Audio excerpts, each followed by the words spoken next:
The Federal Communications Commission has determined the following content to be emotionally harmful.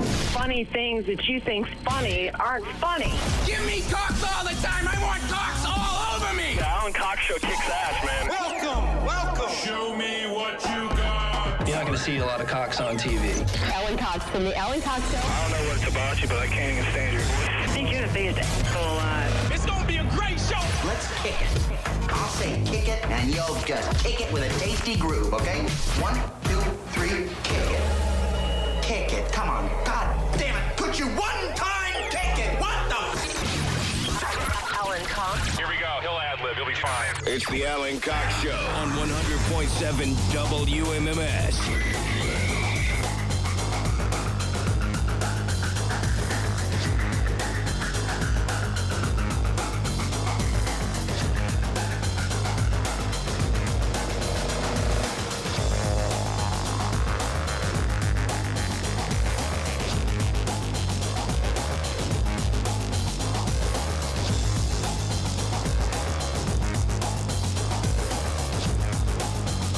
Oh, hey, what's going on, everybody?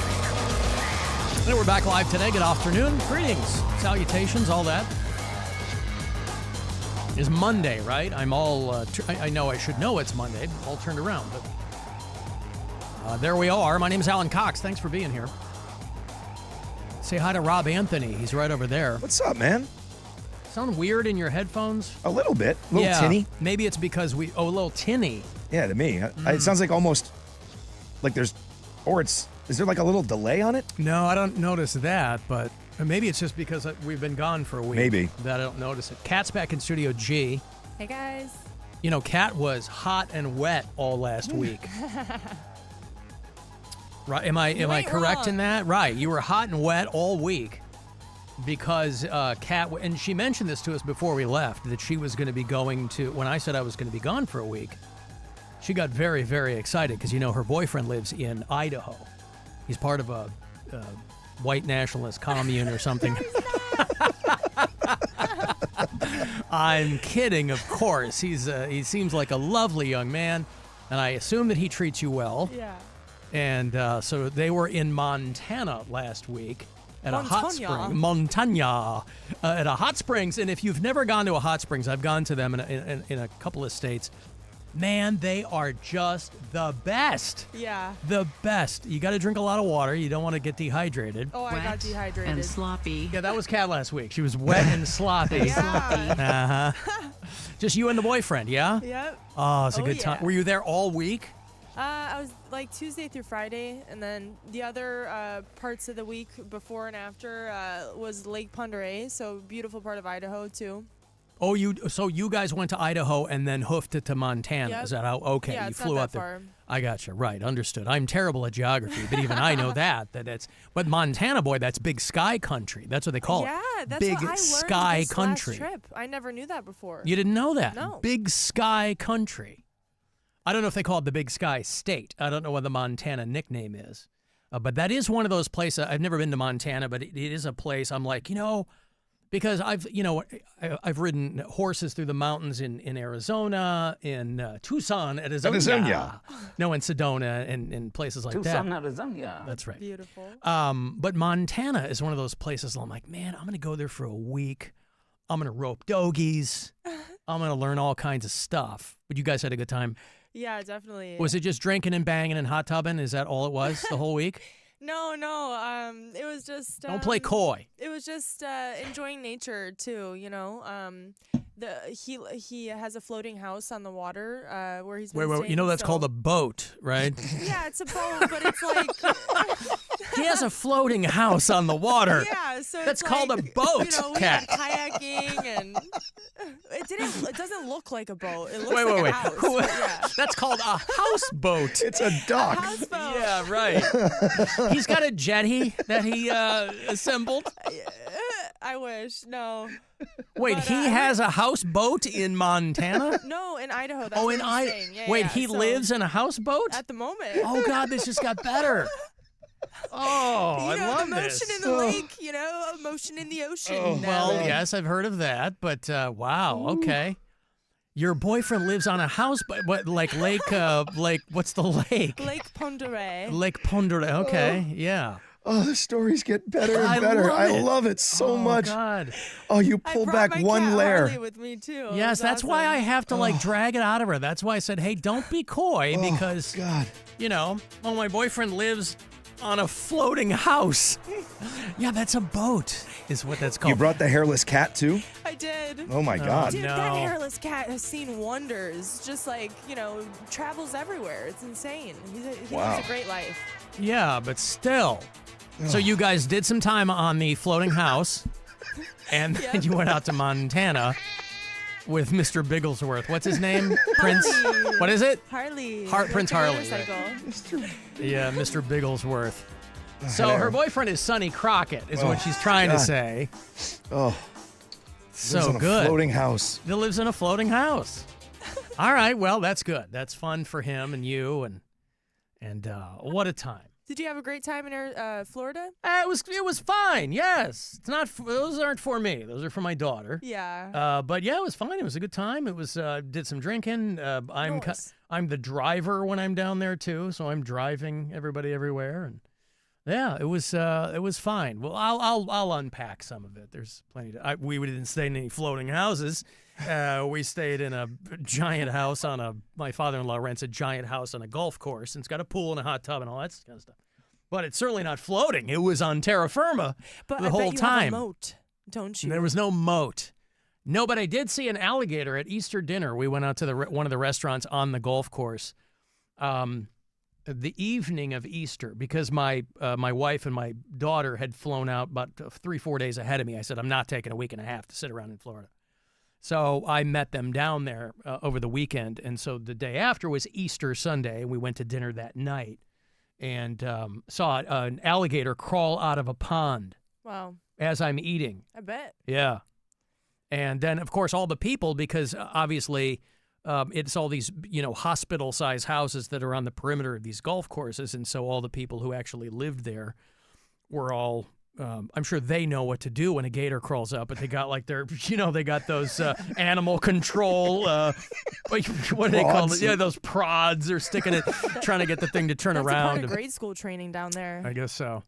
I'm like, man, that's going to make a nice pair of boots. Man, were you eating alligator at the time? No, I was eating short rib cavatappi. Ooh. Just as the Lord intended, Rob. Yes, sir. For Easter Sunday. All right, let me tell you about what we are doing here, because we've been talking about this big concert announcement we had.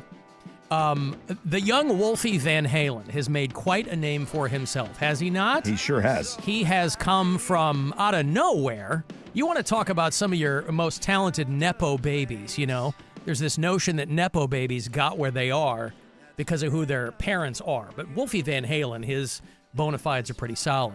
And so the Buzzard is presenting a show. We got a big band, and we're putting them in a small venue. That small venue being the Foundry. If you haven't been to the Foundry, I practically lived at this place when it was in Lakewood because that's where most of my metal shows were. They moved. So for many years they were in Lakewood. They are now in Cleveland. They're on Pearl Road, 4256 if you were going to write them a letter. And so we're taking a select group of people and putting them at the Foundry on Friday, May the 9th for an MMS Buzzard show with Mammoth. Did he drop the WVH? Yeah, he did. Okay. Yeah, it's just Mammoth now. But. So Wolfie Van Halen's band Mammoth is on the road and doing much, much bigger venues. But we're bringing them to Cleveland, and they're going to play the Foundry, and the only way for you to get through the doors there is to win. So every time I give you something this week, I think Stansbury and Rover too. Yeah, you it's win starting something tomorrow. Yep. Yeah, you win something with them. You'll get some tickets to be at the show. You can also go to WMMS.com if you want to win your way in there. But the only way into this show, you can't buy the tickets or anything like that. Only way in is through us. So everything that I'm giving to you this week, I'm going to hook you up for the Mammoth show at the Foundry on Friday, May the 9th. So WMMS.com is going to have the details. That is a small club. It is a big band. These kinds of events are fun because I think about when I saw like Foo Fighters at the House of Blues, right? Before they got into the Rock and Roll Hall of Fame, or Green Day, or things like that. And this is a tiny, tiny room for them. You know what I mean? I haven't been 250 people. Yeah, I haven't been to the new Foundry, but the old one in Lakewood. I mean, was small. And That's it's- why I loved it. It was small and grimy, and it was heavy metal all the time, and I loved it. And usually these things are just, you get like an acoustic set or something. Like this is the whole band plugged in. Whole band plugged loud. in. Yeah. Loud at the Foundry. So, Mammoth Friday, May the 9th. If you want to go, you'll have to win from me or Stansbury or Rover. But WMMS.com is going to have all those details for you. So let me take a break here. We got a lot of things to get to. We've been gone for a week. And so 35192, that's still the best way to get to me. If you want to text, if you want to call, you can do that. 216-578-1007 or 800-348-1007. And, of course, you can watch live at the Alan Cox Show YouTube channel. It's the Alan Cox Show. Everywhere on our free iHeartRadio app or what.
Yes. In between breaks. Well, yeah. Kat was doing yoga in her herself studio. limber, She yeah. was getting herself limber.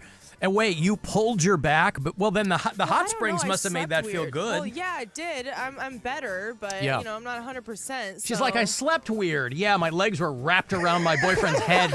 He was wearing me like a feed bag all week.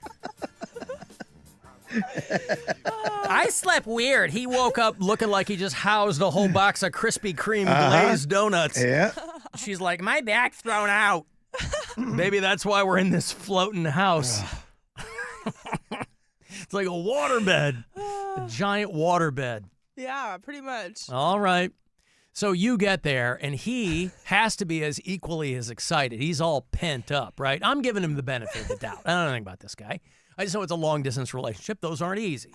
So I'm giving the guy the benefit of the doubt, right? He's all pent up, Rob.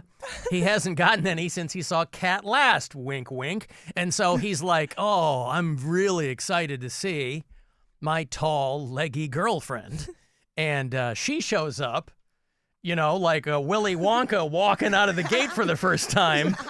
This is the role. To meet the kids. Yeah. Except she doesn't throw. She doesn't throw the staff. She's limping over to him, and he promised to rub it out, as it were. Legitimately, that is what happened. Like, I was limping in the beginning because of my back, and then by the end of it, he was limping because Yeah. Yep. Yeah, by the end of it. Sloppy at the pool, so all right. Literally, he slipped and hurt his foot. So. Oh, that's a big load. Yep. I love that there's all these like pretend injuries. Oh, it was his foot, and I had a bad back before I got there. It's true. Come on. Just say it. Well, it is what it is. I know. I take her at her word. I mean, there's nothing worse than when you really have got a full-on, like, F weekend planned, or you're just going to be drinking and banging and sitting at the beach or whatever you do, right? A grown-up holiday, and you get hurt or something happens. Yeah, it sucks. Totally. I've been married for 20 years this year, and I don't know that I've ever had one of those weekends. We had kids young. Like we don't ever go anywhere together. Yeah, for you. That's bad for me, actually. You guys have never done a grown-up, adults-only, like, bang-out weekend getaway? Nope. Never. Not that I can think of. No, we went need to to. we went to a friend's 40th birthday party in New Orleans, but that was like just to go to New Orleans, and we just kind of dicked around. It wasn't what you're talking about. No, Yeah. I don't think we've ever done that. I mean, before we were married, we went to to a couple trips, Bahamas, Jamaica, and stuff. Oh, that's cool. Nothing that I can think of in the last decade plus. I think your mission, should you choose to accept it for 2025, is to figure one of those out. The girls they're not 4 and 5 years Do you old. see what I've got coming up this year? I've got a kid graduating high school in a month, and then college. There's no summer trips in my future. Every dollar I have is going to be going to that kid in college. No, trust me. My daughter is going to be 21 this summer. She's going to Italy for a month for school to sing in the Vatican or something. I'm So like great. bled dry. But still, you gotta figure this out. Yeah. Sounds good on paper, AC. Well, you know what else sounds good on paper? $1,000. Maybe you're trying to plan a bang weekend for under $999. Maybe this will help. It's $1,000 from the Buzzard Bookie, first of 4 that you'll get this afternoon. So listen closely, and I hope you win. This is your chance to bet with the Buzzard Bookie and win $1,000 now. Enter this nationwide keyword at WMMS.com. Cash. That's cash. Enter it now at WMMS.com. On the subject of the Guardians, by the way, a guy named Jaron Duran? Yeah. Jaron Duran is playing for the Red Sox. And a Guardians fan starts taunting him. This is a guy who had been in that Red Sox documentary and had talked about how he had a failed suicide attempt. I always think about people who fail at suicide attempts. If most people have been touched in one way or another by suicide, either directly, indirectly. My girlfriend in college committed suicide. And so whether it has affected you directly or indirectly, I always think about people who fail suicide. On the one hand, you go, boy, thank God. But here's somebody you really don't have complete control over your life. The one decision you can unequivocally make about your life is to end it. And so you find somebody who has just gotten to the end of their rope. They couldn't feel more down. And they whiff it. And so big picture, it's a good thing, I think. But if you're in that mindset, you whiff it. And that's what this guy did. Jaron Duran. I keep wanting to call him Jared. Jaron Duran. He's an outfielder for the Sox. And some Guardians fan was taunting him. About that, of all things, man. About the suicide attempt. What a crappy thing. They had maybe Aries Spears was right about Cleveland after all. Holy cow, huh? Could it be? Wow. As Duran was in the dugout preparing to take the field, a Guardians fan began chanting inappropriate trash talk. Now, I wonder what that was. Was it as simple as kill yourself or something along those lines? I'm curious. Yeah. Duran was in a Netflix documentary called The Clubhouse, A Year with the Red Sox, and he had talked about, he'd been very candid about a suicide attempt. And they ejected this fan. He was confronting a fan who was yelling something at him. On the field, fairly close to the stands, and a fan came down. Must have been yelling something at Jaron, and some of the coaches and the umpires were involved. And eventually we saw this guy leave through the stands up to the concourse. Jemai, you're downstairs. Yeah, OB. So there was a fan sitting right here in the front row. He said something that crossed the line after Jaron had flied out to left field. And he stayed up here at the top of the dugout, kind of staring the guy down. Then when the inning ended, he walked over there to share his words, but the umpire said that he'll take care of it. Share his words. Now, to their credit, other Guardians fans immediately pointed the guy out. So did Red Sox and we're fans. Like, well, of course Red Sox fans are gonna, but Guardians fans, I mean, it was a Guardians fan who was doing this. Yeah, you could tell. I mean, everybody was yelling at that guy. Yeah. You could see that kid in the front row in the Celtics jersey pointing, but they said when the Guardians fans mobbed this guy and talking about what a scumbag he was. Yeah, he did not portray Cleveland well with that one. I mean, listen, you can't paint with that broad of a brush, but I mean, but also that's hardcore trash talk, right? So from the trash talk perspective, and that's what, I mean, listen, some people are really prone to trash talk, and the people who are, they really want to ratchet it up. Now, I think trash talk at sporting events is moronic because they don't care. You're I'm getting in their head. Now, you're going to get in a guy's head if you mock him for a suicide attempt. And then they shove it up your ass with 13 runs. Yeah, 13-3. That's right. The final score there. But that's heavy duty. The Guardians put out a statement. We all got the email from the Guardians. I'm not sure why the Guardians had to put out a statement, but they did. About violating their fan conduct policy. And, a lot of people take the tack of our current president. One of those people who takes the tack of, unless something is specifically noted somewhere, I can get around it. Doesn't say in the back of my ticket I can't mock a guy for suicide. It says a whole lot of other things in the fine print in the back of your ticket when they talk about this fan conduct policy. Again, I'm not, if you'll pardon the pun, going to bat for this guy, but I'm just saying, some people, to them, that's some kind of mental loophole. And so I assume they banned the guy. I don't know. They said they identified the fan in question. I don't think they have a jail over at Progressive Field. Football stadiums usually, because it's much more. That's a much more. You're going to get more rowdy contact, excited fans there. But they said they're working with Major League Baseball regarding the next steps. Obviously, the Guardians organization, any organization wants the fans to feel good and have a good time, whatever. But that is a wild taunt. Yeah. I think there's saying stuff and then there's a moral code, right? And that's where that one goes. The fact that everybody turned on him. No one was like, yeah, Exactly. Everybody. So turned where's the line? That's the line, but so nothing before that. Oh, I don't Everything know. else is fair game I don't until think you so. talk about. Okay, that's what I mean. Yeah, because I think listen, man. For years, people have gone into the stands after people for being dicks. You talk about someone's wife and kids. I think that's awful. And that's, I think any of that stuff you just stay away from. And to your point, I agree with you. I think taunting is stupid. Anything that's about the person and not the job. Yeah. If they go, you suck, you can't hit, That's totally different. Yeah, If you're in a slump. Understood. Totally, totally different. Hey, you're in a slump. Take that. Yeah. Yeah. You stink. Hey, you got cold bats today. Yeah, how about that?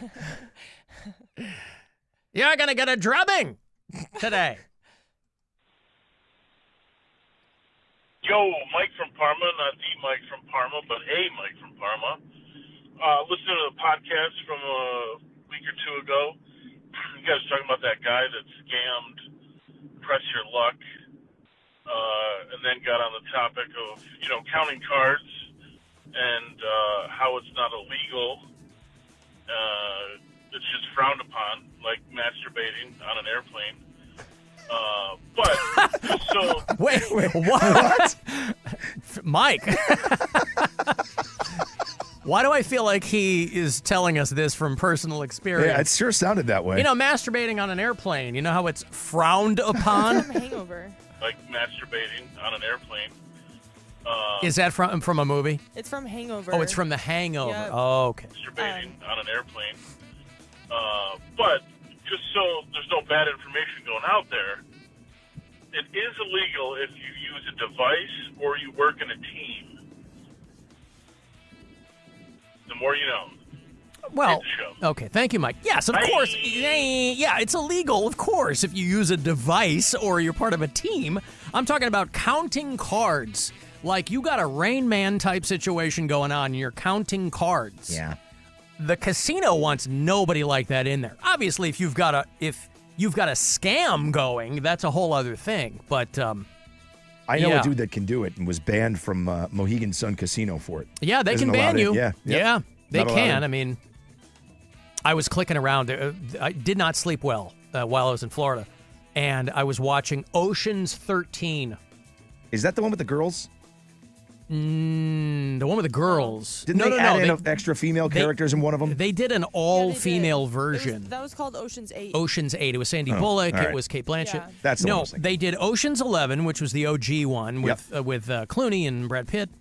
And the cast stayed the same relatively through, And then Ocean's 12 was when Julia Roberts was playing herself, but the middle one was terrible. But the first and the third one with Al Pacino and Andy Garcia, that was fun. Vincent Cassell was in there, and I'm watching Ocean's 13, and I'm like, man, it's so slick. I mean, Ocean's 13, which was the last one they did, that movie's already like 15, 16 years old, I think. Those guys are like visibly younger in that movie. But the counting of the cards, that's Bush League. Yeah. If you're part of Danny Ocean's crew. Did you ever watch the original with Sinatra? With Frank Sinatra? Yeah. Yes. Oh, I like the ending of that better, just because of the way that they spoil the entire thing for the guys that were criminals.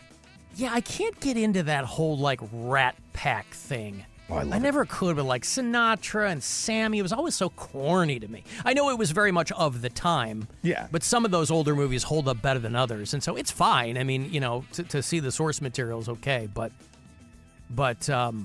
yeah, counting cards. And some people just have like a sixth sense for things.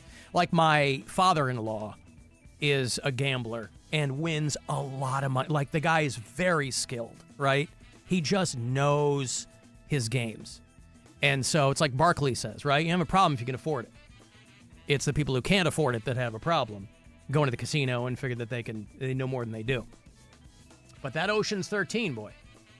I don't know who the female was in I don't know if I saw that one. Yeah, it's when Al Pacino is the head of the casino and they're trying to get one over on him. And they fight. I don't want to give away the ending or anything, but I think they get one over on him. Hey, do you remember The Darkness? Remember this band, The Darkness? They were hot for like a summer because they had kind of some old school kind of glam vibe. The guy's got a pretty serviceable falsetto. and they went away for a while, and now they're coming back. Darkness has got a new album called Dreams on Toast. That's the name of the tour. And the last date of their summer tour is going to be here in Cleveland. It is Sunday, September 21st at the world-famous Agora. You want to go see The Darkness? I'll throw in a pair of tickets for the MMS show with Mammoth, Wolfie Van Halen's band, at the Foundry. Only way into that one, big band, small venue, boy, is to win from MMS. So you go see The Darkness at the Agora and on September 21st. That's a Sunday night, agoracleveland.com. And we'll also put you at our show with Mammoth at the Foundry, too. Caller 10, good luck. These are yours. 216-578-1007 or 800-348-1007. The Alan Cox Show. On 100.7 WMMS. What are your best bets? I like the under. Pick the money line. Stay away from this one. Always bet on Buzzard. I like that bet. I think that's a smart move. With the Buzzard Bookie, get an earful of MMS. That's a win. I take that all day. And maybe a pocket full of cash. And parlay that into something else. You can't lose. There's 9 chances a day every weekday to win $1,000. Lay your bets. The Buzzard Bookie on 100.7 WMMS. Sponsored by Premier Home Pros. Premier Home Pros are the pros in bathroom remodels. Fast, high quality, and hassle-free. Go to premier-homepros.com and tell them you heard it on the radio to get a special offer of $2,000 off your dream bathroom.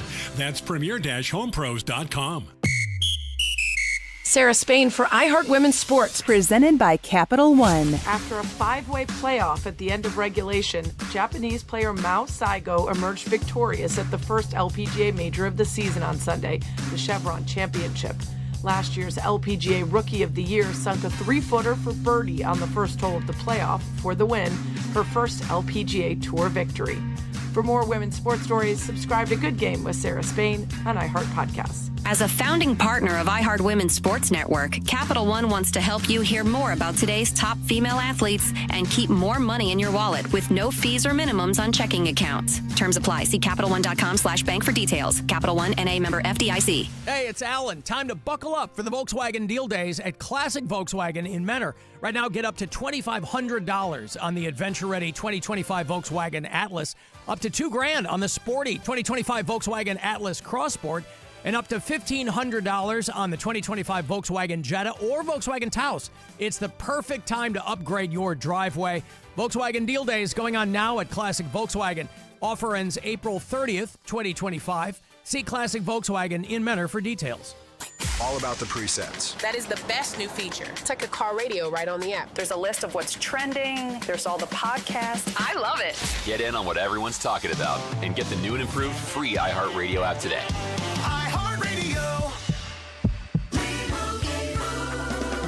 Doug. Here we have the Limu Emu in its natural habitat, helping people customize their car insurance and save hundreds with Liberty Mutual. Fascinating. It's accompanied by his natural ally, Doug. Limu? Is that guy with the binoculars watching us? Cut the camera. They see us. Only pay for what you need at libertymutual.com. Liberty, liberty, liberty, liberty. Savings vary. Underwritten by Liberty Mutual Insurance Company and affiliates. Excludes Massachusetts. The Jeep Celebration event is your chance to start a brand new adventure. And right now, well-qualified lessees get a low-mileage lease on the 2025 Jeep Grand Cherokee 4xE for $399 a month for 24 months with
guess you'll just have to sit there and worry about it.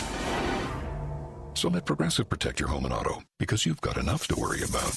Progressive Casualty Insurance Company, affiliates, and other insurers. Not available in all states. From the all-new Avon Lake Jeep Studios, we say yes. Portions of the following program were pre-recorded. The Buzzard. The home of the Buzzard. This is 100.7 WMMS. Cleveland. Call the Alan Cox Show. Cox. Cox. Is that with an X? Yes. 216-578-1007 or 1-800-348-1007.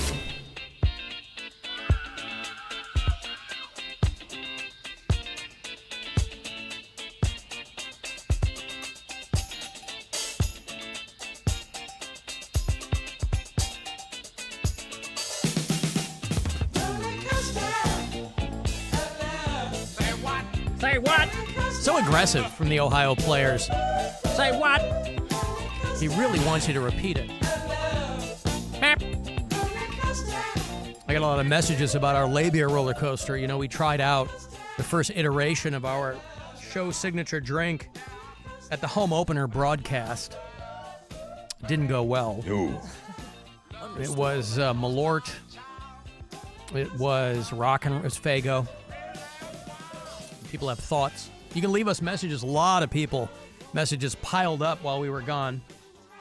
Mostly responding to things that were being played on the air from 10 years ago. A week of some of shows can be confusing to people, and that's okay. But if you listen on the iHeartRadio app, you can leave messages for us. Alan, Dave, Manor. Hey, you guys keep talking about that damn labia roller coaster. Get rid of the Malort, man. Like, what goes with it? You already said nothing. So instead of trying to make a drink that isn't going to happen on time, find something that is good or decent. Malort's like the worst thing in the world. I tried it once and I thought I was going to die, and it's disgusting, and I hated it. Love the show. Bye. He's probably right. David Menor is absolutely right. There's nothing that is, we wanted to see if it would work. It very much does not. So, Dave, you're absolutely correct. I'm not married to Malort. You know what I'm saying? Did he burp in the middle of that message? Like at the end of it, he said something about just move on or something, and he's like, find something that is good or decent.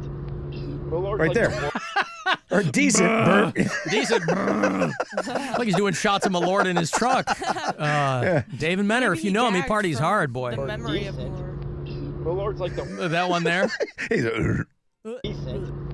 Malort's like the worst. It's one of those soda burps. He's just sitting there, Yeah. Oh, maybe he was trying it for himself, and that's how he came to the conclusion. Yeah. That it was terrible. He was taking our advice and wanted to replicate it for himself. So, yeah, we will. To say that we're starting from scratch is not a misnomer. Well, at the very least, we'll remove the. I think our drink needs to be something a bit more practical and realistic. I mean, it was kind of a goof that we followed through to its logical conclusion, which was putting that drink together. But that's certainly not the thing that I want to foist on an unsuspecting or on a suspecting audience, for that matter. So we'll go back to the proverbial drawing board for the labia roller coaster, because summer is around the corner. I know. I already got some ideas. I did some research on ChatGPT for recipe good. ChatGPT. All right. And what did it kick out for you? Well, I mean, I'm thinking like gin with like raspberry liqueur, lemon, like a raspberry lemon refreshing. Yeah, but I don't want something to get the girls all going this summer. You don't know the same girls I know. The girls I know drink Malort. What I'm saying is that I don't want something that there's 1,000 people getting drinks out of ChatGPT. Well, we'll make it our own. It's just a starting point. The only point You're that I right. can agree to. The variable is what I guess isn't most important for ours. I think we can agree that gin is probably where we should start. Okay. And then work our way into it from there, right? Nothing so do we wrong with want to that. go botanical and go down the cucumber road to match, or do we go down the fruitier side of things? I mean, you could do both. Raspberry lemon, it's like citrusy and it's both fruits. You know what I mean? So you're not going to go with the something that has our stamp on it. I want an element of it. My whole point of this was I wanted an element of it that's a real left turn. Yeah. Exactly. And I'm no mixologist. I spent last week in the pool drinking giant tumblers of Cuervo and Coke. You hear me? Mm-hmm. So I'm like, there was one day I had no idea. Because when you're in the pool, you're not really paying attention. Yeah. I had more than I thought I did. And it's just me and my kid, and we're just howling. She's giving me ideas for like show merch. And I'm, I go, that's not bad. And yeah, I'm just drinking these giant tumblers of Cuervo and Coke. Now, again, it's not 50-50, but still, I didn't realize. They sneak up on you. Especially when you're in the water and you're hot. In the water. Wednesday, middle of the week. It was a big pool day. And we're just kicking back there, and she and I are like tossing the ball or whatever and screwing around. And I'm drinking. And we're talking show merch ideas. And I was talking about the labia roller coaster with her. And Dad, what's a labia? well, she I'm knows. sure she knows. She knows what that is. Yeah. She's smarter than anybody I know. That's why I didn't. Yeah, that's why I didn't. I didn't announce it. But like she and I were down there, and I go, "It's called." She goes, "What's it called?" I go, "It's called a labia roller coaster." And she kind of looks at me and like side eyes me, and then laughs. and I go, "Well, yeah." And I go, well, I said, we're being silly, of course. I said, and she gets it. I mean, she knows what's up. And so we were talking about some merch ideas for the show, which I like. I did get messages from people that were like, hey, every time you go for a week, you always have your daughter cut liners for the sum of shows. And I didn't do that this year because I forgot. I met them down there. They were gone for a half a week before I went down. Because I'm like, I'm not taking a week and a half off from the show. But I forgot to have her cut liners, and I was surprised people picked up on the absence of those. A reminder to me of how closely people listen to this nonsense. But yeah, I forgot to do those. So for the people who did hit me up, and it was no small number, I apologize. Because it's nice to break up the monotony of my voice nonstop. People who are listening. Hi, I'm Nora. We're gonna be on vacation for a week, so you might hear some of the clips you've already heard. If you didn't think they were funny before, you're still not gonna laugh, but it's the best we've got. Right. I mean, that was like 3 years ago, So I didn't run any. I didn't run any liners from her this last time. It is weird driving around and then it comes on. Like I'm just not thinking about it. Driving around in the car and flipping around, and then I'm hearing us talking about something. And it's like I had to think for a minute. Like, when did we talk about this? Mm-hmm. Oh, right. Well, I've talked about it here and I've explained it to people. I'm like, it's like smoke rings here, and you don't really understand it unless you do it.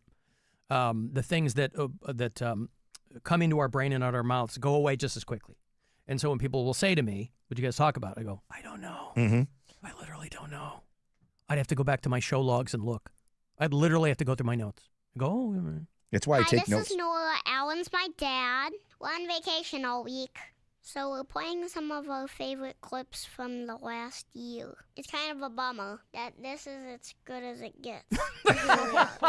Yeah, it's kind of a bummer that this is as good as it gets. She's the best. She got a good read, boy, I'll tell you what. Yeah, so I was bummed that I forgot about that because obviously she's older and sounds appropriately older. But hey, it's Nora. We're on vacation all week. If you're somebody who tweets my dad asking why he's not at work, think about me. I have to tweet him asking why he's not home. Yeah, well, listen. Being the child of Rob, you know this now. Mm-hmm. Your daughters know. They do. Being the child of a very, very famous broadcaster is not easy. There's a lot that goes into that. Kat, if you ever have children, you'll find that out too. Maybe you got one bouncing around in there right now. We don't know. It's a busy week. It was a busy week. But those hot springs, they'll kill anything that comes out, so I wouldn't worry about that. A little vacuum seal up there. But a handful of people died while we were gone, not least of whom is the Pope. I'll get to the Pope later on. Pope died the day after Easter. Died on Easter Monday, right? Or was it Easter night? It was like Easter night, I think. Easter night. This guy croaks. Right after he hung out with J.D. Vance. Yeah. But listen, you want to talk about a roller coaster of love? It's been a roller coaster of emotions over at RuPaul's Drag Race because Cleveland repped. We mentioned this before we left, that Anya Nerve, the Cleveland drag queen, was one of the finalists over there at RuPaul's Drag Race. This is season 17. And Anya Nerve won. Rob, for those of you keeping score at home, I don't know how many crowns that is for the Cleveland drag community, but it's, at least RuPaul's one. Drag Race is Anya Nerve. Oh, and the place goes wild. I don't know where that was. That was probably Twist. But Anya Nerve wins season 17 of RuPaul's Drag Race, if you watch that show. And, of course, I always like to lay down flowers for our own I Wish a Bitch Would. When our own Cody Helpful Pound Cake Brown did his charity drag as I Wish a Bitch Would. Listen, it don't get any better than that. With respect to Anya Nerve. But like I said, over there at RuPaul's Drag Race, it was a real back and forth here in Cleveland. People were excited. It's not just sports championships that we're after.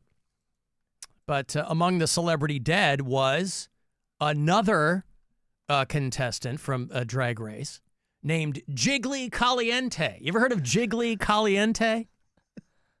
No. She was a part of the show and then a judge. She was back there, 4th season. They're in the 17th season. Now, these seasons, they do like 2 a year, so it's not like full years, You'll see these shows that you swear have been on for a couple of years, and they go, Cycle 34. It's because they do multiple seasons in a year. But she became a judge on Drag Race Philippines. That was her home country. When these shows get popular, they will franchise them out because, sorry, MAGA, there are drag queens in every country. And so Jiggly Caliente died at 44 years old, days after she was hospitalized for a severe infection and leg amputation surgery. Oof. So, really, again, a roller coaster of emotions over there at Drag Race with Cleveland's Anya Nerve emerging victorious this latest season. And the late Jiggly Caliente. Although, maybe it was Higgly. This was the Philippines. Maybe it was Higgly. Higgly Caliente? I don't know. I'm going to go with Jiggly. And not just a drag queen, but also came out as transgender some years ago. And so Jiggly Caliente died. Also in Cleveland, David Thomas died. Now, if you are hip to the band Pere Ubu, who hailed from Cleveland, he died in England. He'd been living in England for some years. He's 71 years old. But you go back to like the roots of like Cleveland punk. They call themselves an avant garage band, Pere Ubu, and they were at best a band that had they were a very esoteric band, right? If you ran into somebody who dug, I'm talking about outside Cleveland.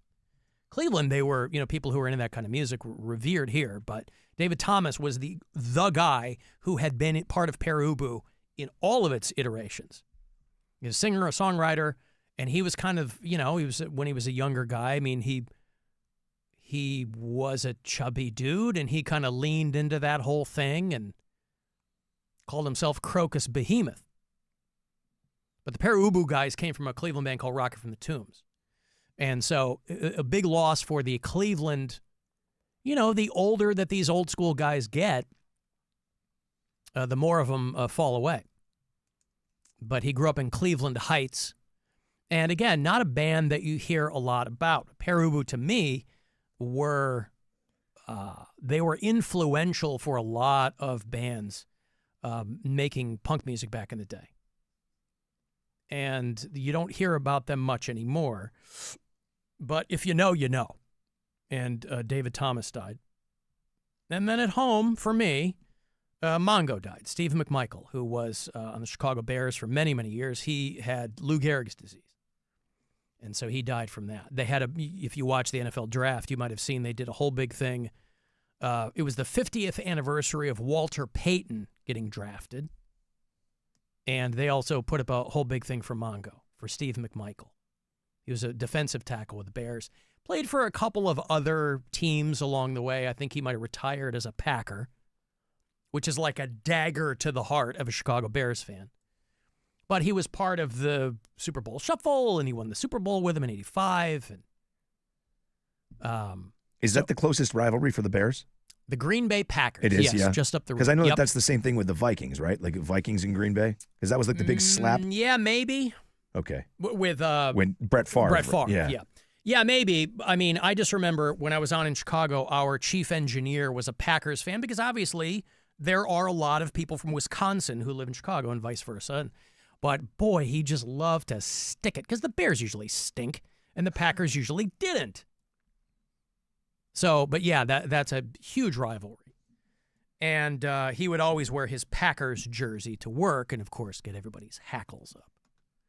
And it would have sucked had he not been such a nice guy and so good at his job. But Steve McMichael, speaking of the draft, I don't know if you watched any of it. People had a real problem with the guy who did the anthem. Did you watch the guy sing the anthem? Yeah. Steven Wilson Jr. performed the national anthem at the NFL draft. And boy, talk about getting your hackles up. Proudly we hailed at the twilight's last gleaming, whose broad stripes and bright stars were so gallantly there, as though rockets were there, and the twilight... I'm sorry, I'm being told that is not the guy who did the anthem at the NFL draft. My apologies. I'm being told in my ear here, I got some bad information. This is Steven Wilson Jr.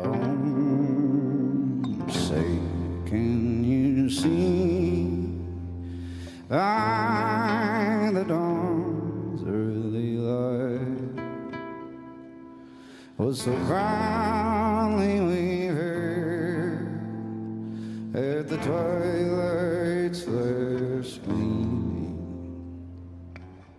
whose broad stripes and bright stars. Why didn't people like this? He sounds like Willie Nelson with his jaw wired shut. What's the problem with that? Stars Spangled Banner is one of those songs everybody feels compelled to put their stamp on. True. Nobody goes out there and goes, I'm just going to sing it. Because there's no, is there a definitive version of the Star Spangled Banner? No. Well, they try to say like the... It's like moon sand. You go out there and you mold it however you want. And if you're one of these guys who's trying to get noticed in any genre of music. They always say that Whitney Houston is the quintessential. Yeah, but that's because she version. was an amazing singer. Yes. I'm talking about arrangement. Yeah. Probably whatever sounds the most like the just music version of it. Well, and that's the dilemma, is I think the best versions are the ones where they don't play with it, but people feel compelled to make the national anthem their own. And Steven Wilson Jr. is, maybe he didn't. I've never heard of the guy. Maybe this is how he sounds all the time, and people just... That's Willie. Through the perilous fight, oh, the ramparts we watched were so gallantly streaming, and the rockets red glare, and the I mean, there's a Chris Stapleton thing in there, too, and I mean, I don't mind it. I don't either. To me, he sounds like 100 other corn pones out there singing country music. What do I care? Oh, say, can you see by the dawn's early light what so proudly we hail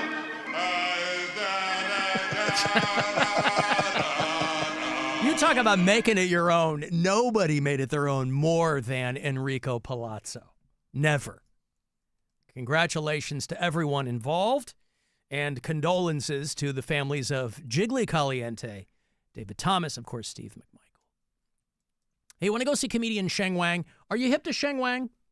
This is a guy who's been funny for a while, but he really blew up on social media. Has got a really good special called, what the hell's it called? Sweet and Juicy or something like that. Shang Wang grew his hair out, looks good. Asian comic, very funny dude. Sweet and Juicy is the tour. Shang Wang is doing Playhouse Square this fall. Go to playhousesquare.org for the details. The date is Friday, September the 26th. I will have these tickets for you all this week. And, of course, when you win, I want to put you at the MMS show because you've got to win your way in. We got Mammoth, Wolfie Van Halen, and his band coming. Big band, playing an intimate venue, playing the Foundry in Cleveland, the new location there on Pearl Road. What is that, August? When's the Mammoth show? It's May the 9th. Ours is May 9th, yeah. Yeah. But he's also playing MGM over the summer. But, I mean, ours show, is May 9th. It's not far off. No. Right. Next Friday. Yeah, you got to get in now. So you're going to go see Shang Wang this fall, but next Friday night, you'll be among a very small group of people going to see Mammoth at the Foundry. So caller 10, this is all yours. Good luck. 216-578-1007 or 800-348-1007. I got a break. You want to send me a text, 35192. Next chance for you to win a grand is coming up as well. Another keyword around 3:30 from the Buzzard book. It's the Alan Cox Show. On our free iHeartRadio app and your favorite smart device.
Realize things could always be worse.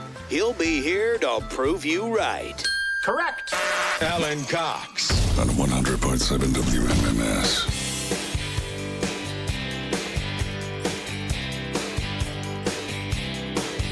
Was it something I did in another life? I try and try, but nothing comes out right for me. Bad karma, killing me by degrees. I took a wrong turn on the astral plane. Now I keep on thinking my luck is gonna change someday. Bad karma, it's uphill all the way.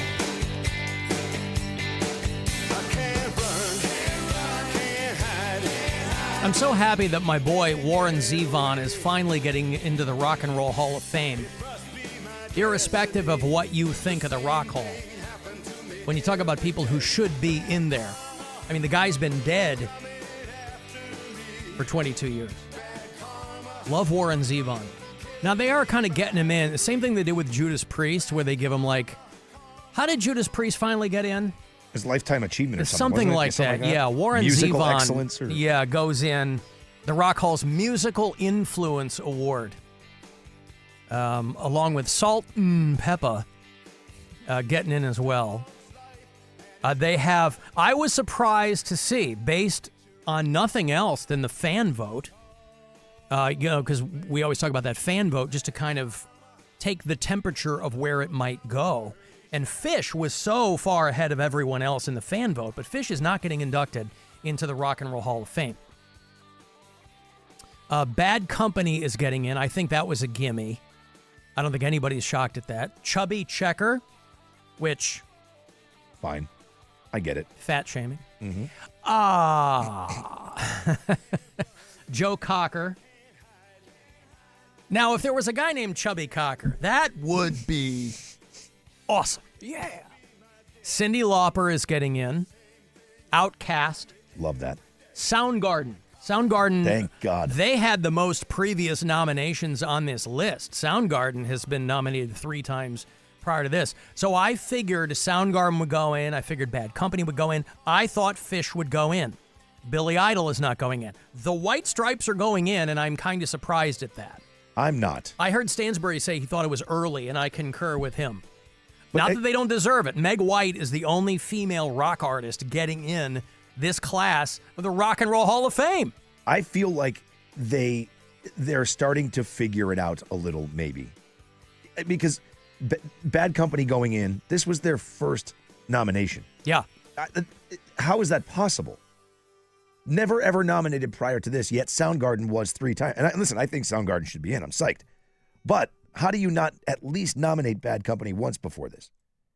Right. White Stripes, really, when you think about it, they're the face of all of that sound at that point. I mean, what Jack did with that band led to so many other things.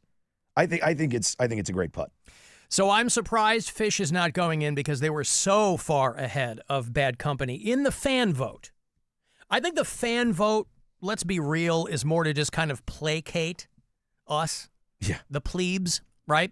Doesn't really matter. They go, oh, whoever wins the fan vote gets an extra ballot, but they know who's going in.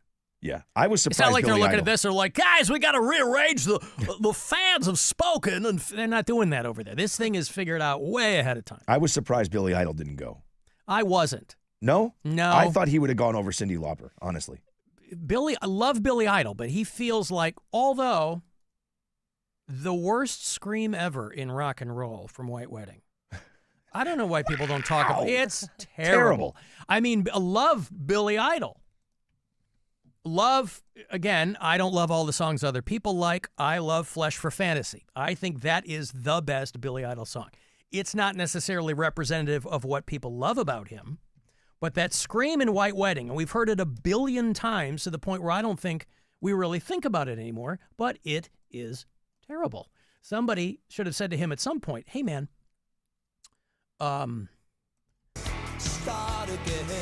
where is it? It's around here, right? Because his whole thing was the lip smear. Yeah. Wow. It's farther down here. Hold on. Here we go. Yep.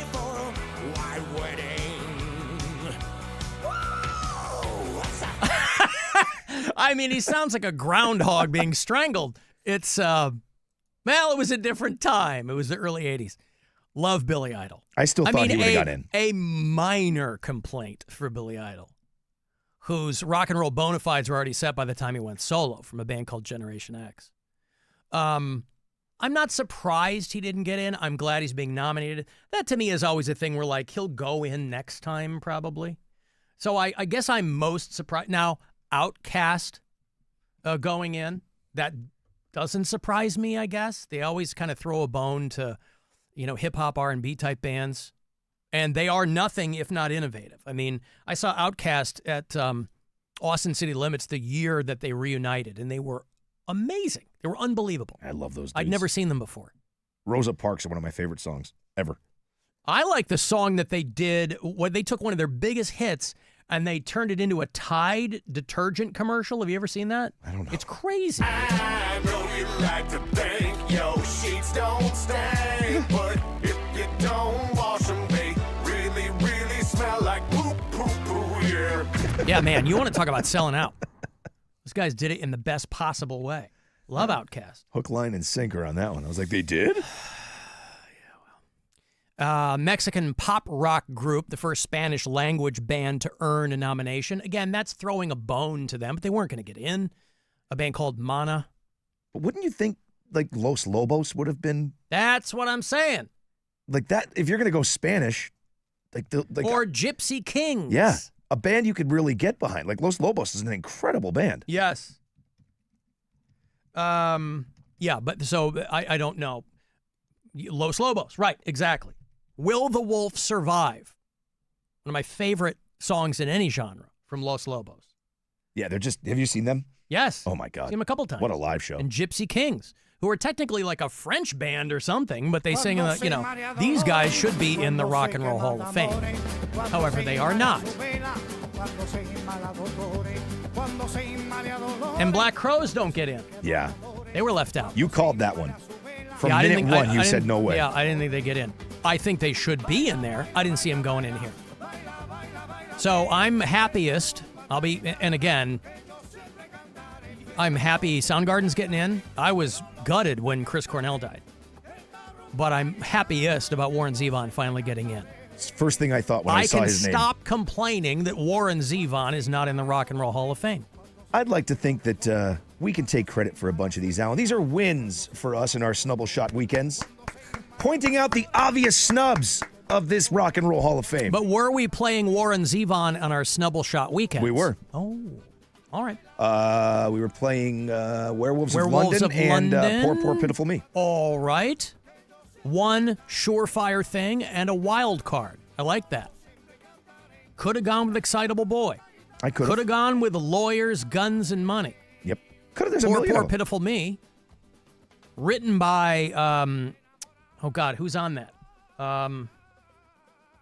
Poor, Pitiful Me was, because he did a lot of collaborations with people. Yep. Lindsey Buckingham. Yes. Yeah. So anyway, yeah, Gypsy Kings, love them. But anyway, so now people can toss around what they think about the class of 2025. It is not in Cleveland this year. They refer to the Rock Hall as being Cleveland-based because it is. But when they have the ceremony here, that's just the people in charge throwing a bone to Cleveland. So the Rock Hall induction will be November 8th of this year in Los Angeles. Disney Plus is the only place that live streams it. If you want to watch the entire thing, ABC and Hulu chop it way down and then air it weeks later. HBO used to, but they're not part of that company. So I think it's all Disney properties now that air. Their deal is with the Rock Hall and Disney. That's how I like to watch it. So, I wouldn't watch it live if you paid me. You've Unless never I was gone? there. If I was there, it's one thing, but to watch it on TV, no way. I've never been. No, we lost apparently all access to it the year I started. Well, that's the thing is that I went, like the first three, I think I've been 3 times when it was in Cleveland. You guys would get tables and stuff, We right? got tables, yeah. Then you It got was tickets. great, When they yeah. went to Rocket Mortgage. And now I go, hey, are we doing anything with the Rock Hall? And, listen, I got to go a handful of times. It was great. It used to be a public hall. Last time we went when it was here was the first year that they moved it over to it was the Romo Fijo. Yep. The Rocket Arena. Rocket Arena now.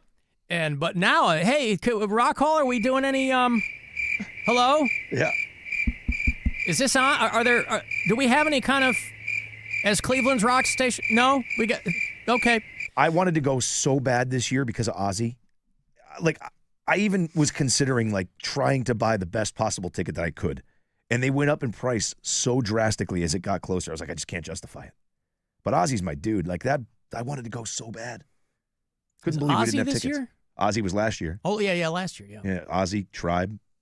Right. Dave Matthews. Like, that was a pretty good class. So, yeah, Cyndi Brampton. Lauper gets in. She's currently doing her farewell tour. If you like Cyndi Lauper, she's doing that show at Blossom end of July. And she's been nominated. She was nominated once before. So, second time around, she gets in. I don't know how I feel about that one. There's less. This class strikes me as one where there's less to argue about. Yeah. Every year, people are like, oh, my God. I don't really see. I mean, again, people, it's only the most strident of fans who are still mad they're putting in hip-hop bands. Who cares? And if you had to make a case for Outkast, they're a wildly innovative band.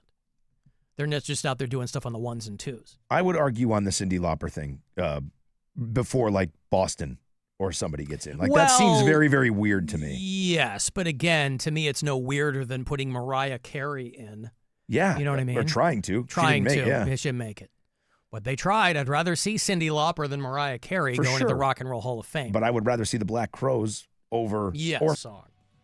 Yeah, and it was the song she did about masturbation. She-Bop. That was hers. But Girls Just Want to Have Fun was first done by a guy a couple of years prior. It was a guy named Robert Hazard who did it. And it was him singing about girls going out. She turned it into like a feminist anthem, right? Yeah. This is what we're doing and whatever.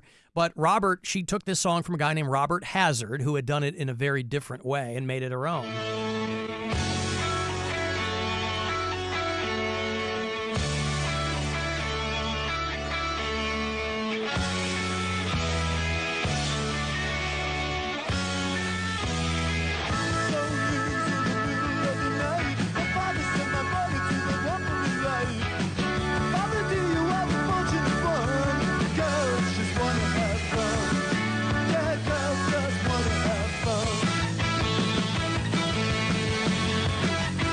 So imagine being this guy who's nobody's ever heard of before, and she blows it up, and this guy gets paid off of her, right? I was going to say, there's nothing to complain about, right? No. Nobody knows who he is, but he's making a ton of dough. Yeah, and that song was kind of very much of its time. 1979 he did it. And he was just some rock and roll dude from Philly. And she recorded it. It was a huge, huge hit. He just did it as a demo. I don't think it was ever on the radio. I don't know what it was. But this guy gets paid off of her doing it. And he was writing songs for other people. And I think he might have had a couple of, lower tier songs in the early days of MTV. He's dead now. But Cyndi Lauper made that a huge hit. So she'll go into the Rock and Roll Hall of Fame, and it will air live on Disney Plus, and they'll chop it down over on ABC and Hulu. I got $1,000 here for you as promised. It is courtesy of the Buzzard Bookie. Still plenty of chances for you to win some money, so I hope you do. Good luck. Ah, crap. Sorry, pilot error. Hold on. I kicked it out instead of playing it. Hold on. There we go. This is your chance to bet with the Buzzard Bookie and win $1,000 now. Enter this nationwide keyword at WMMS.com. Fun. That's fun. Enter it now at WMMS.com.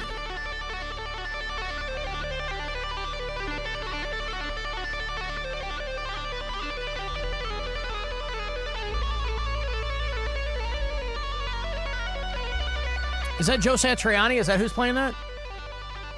The Sammy song? That's Satriani? Or it's an That's old Eddie who's track. with him now. It sounds That's what like I mean. Eddie, though, doesn't it? Yeah, have you heard this song? I have not. Oh, it's called Encore, Thank You, Good Night. I heard it yesterday, and I thought it was some old, dug-up Van Hagar track, but apparently it's a song that Sammy says he wrote with Eddie's ghost.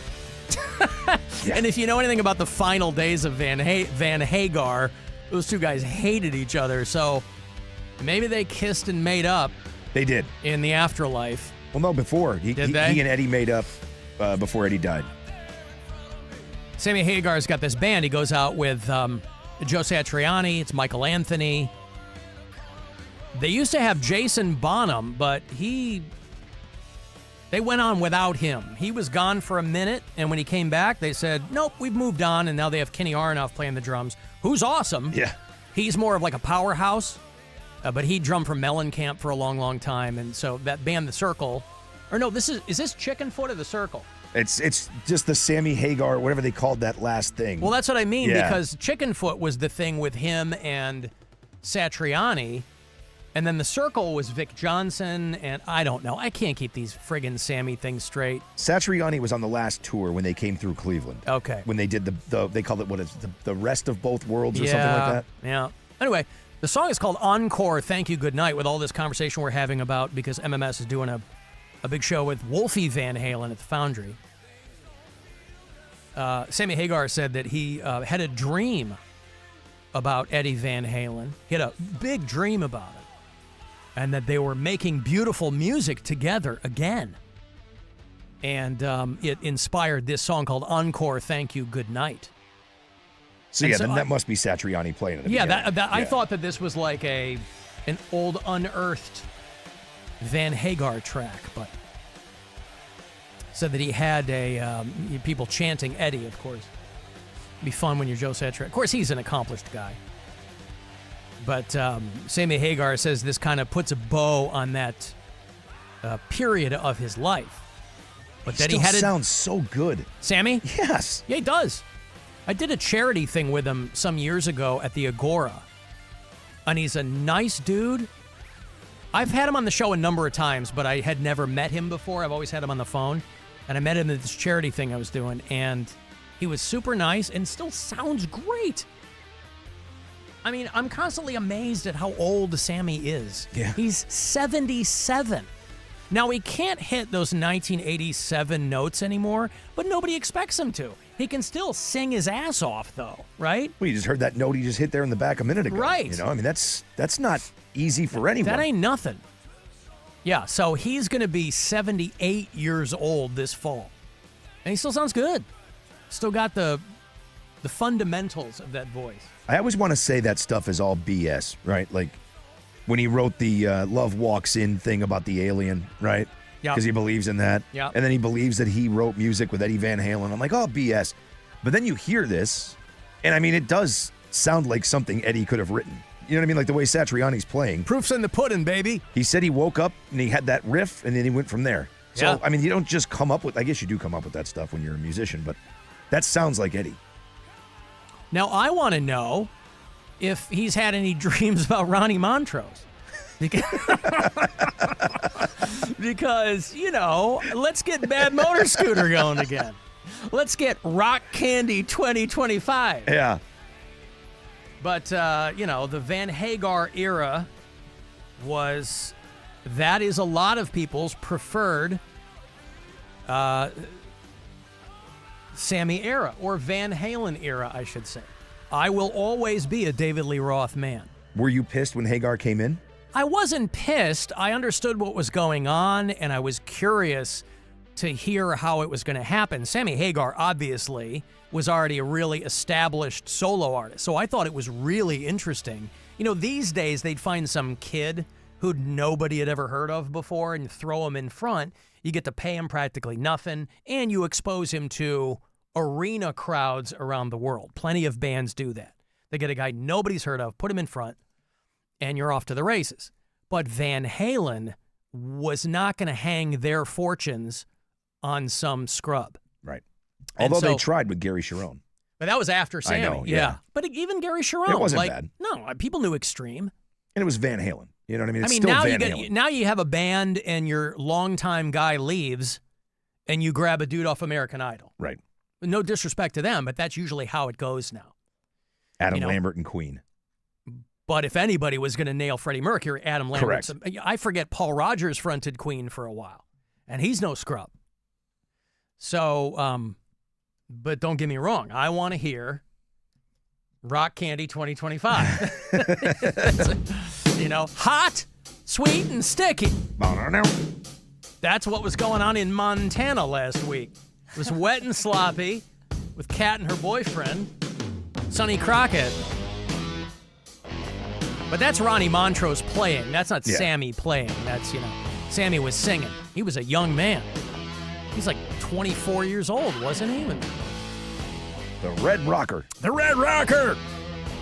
Yeah, people called Montrose America's Led Zeppelin, which I was like, I mean, I get what you're trying to do, but... Tough putt. I don't know that America needs a Led Zeppelin. Every country in the world already has the Led Zeppelin, so I think we're okay.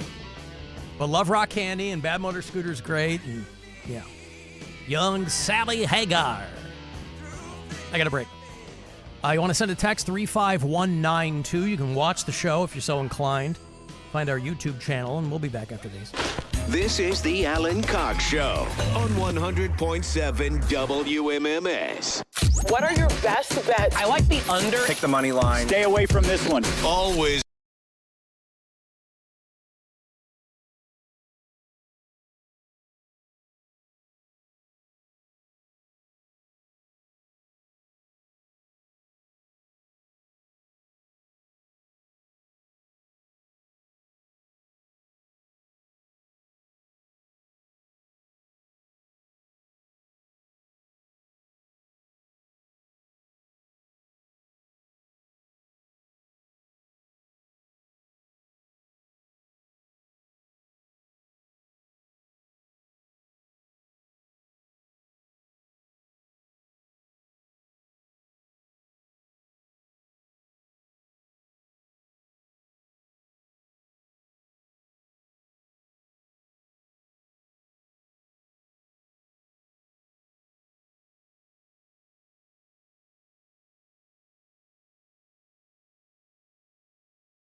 Dodge Studios.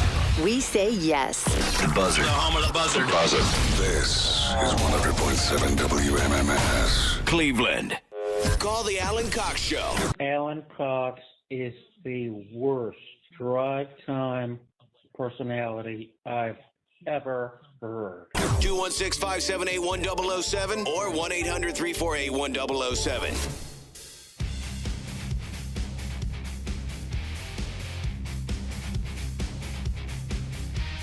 I mean, let's cut the crap. When is Rammstein going to get into the Rock and Roll Hall of Fame? These guys have been around since the mid-90s. I mean, come on, man. What are we doing here? Cyndi Lauper, Mariah Carey, they're going to get in before Rammstein. I don't get it. Mark Schnell, let's make this happen. Du Hast. I mean, Du Hast was 96? Has to be. 97? Yeah, late 90s. Yeah. Come on. Oh, because they're German. Just banned. Anyone German's banned. I mean, the Scorpions aren't in the Rock and Roll Hall of Fame. Also true. Of course, Kraftwerk are, aren't they? Kraftwerk. I didn't realize. I was talking. Must return to Stuttgart to see Kraftwerk. I was talking to somebody about this the other day. I didn't realize that they'd been around since like the late 60s. 1970 is when Kraftwerk were formed. Yeah, but you might as well be right. That's insane. Like, think of the music that like Led Zeppelin 2 hadn't come out yet. You know what I mean? And these guys were putting that electronica stuff together 30 years before anybody cared. Yeah. That's wild. Yep. Kraftwerk. I mean, there's nobody working in electronic music who wasn't influenced by Kraftwerk. Kraftwerk. Even if they don't know it. Even if they don't know it. Kat loves EDM. Electronic dance music. You going to Electric Forest? I haven't gotten tickets yet. We ain't going to get them now.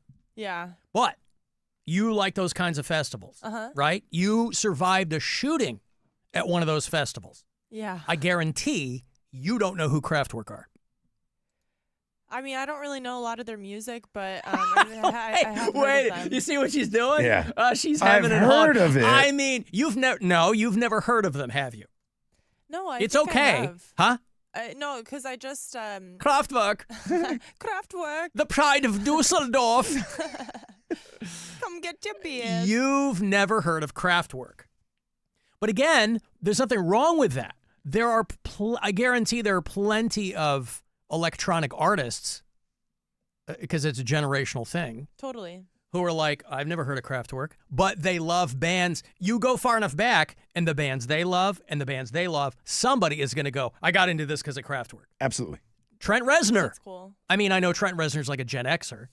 It's closer to him, but Trent Reznor obviously is like, yeah, Kraftwerk. Yeah, but someone right now is saying 9 Inch Nails, right? So 9 Inch Nails. That's right. To your point, right? Yeah. Generations removed. Yes. Because 9 Inch Nails has been around a long time. But yeah, and again, you can understand why Kraftwerk is not easy to get into. It's very sparse. You have to love electronic music. I mean, in its earliest, purest form. Yeah. Right? If you like the Big Lebowski, remember Peter Stormare and Flea were the Nihilists? But they're in a band called Autobahn, and that was like a parody of Kraftwerk. Kraftwerk had an album called Autobahn in the early 70s. But there's so much electronic music that not only was influenced by, but samples Kraftwerk. And because people aren't, it's pretty rare, unless you're Mark Mothersbaugh, you're probably not going to have the Kraftwerk catalog committed to memory. But like when people talk about what's the greatest song of any decade, blah, blah, blah. I always say the greatest song of the 80s is Blue Monday by New Order.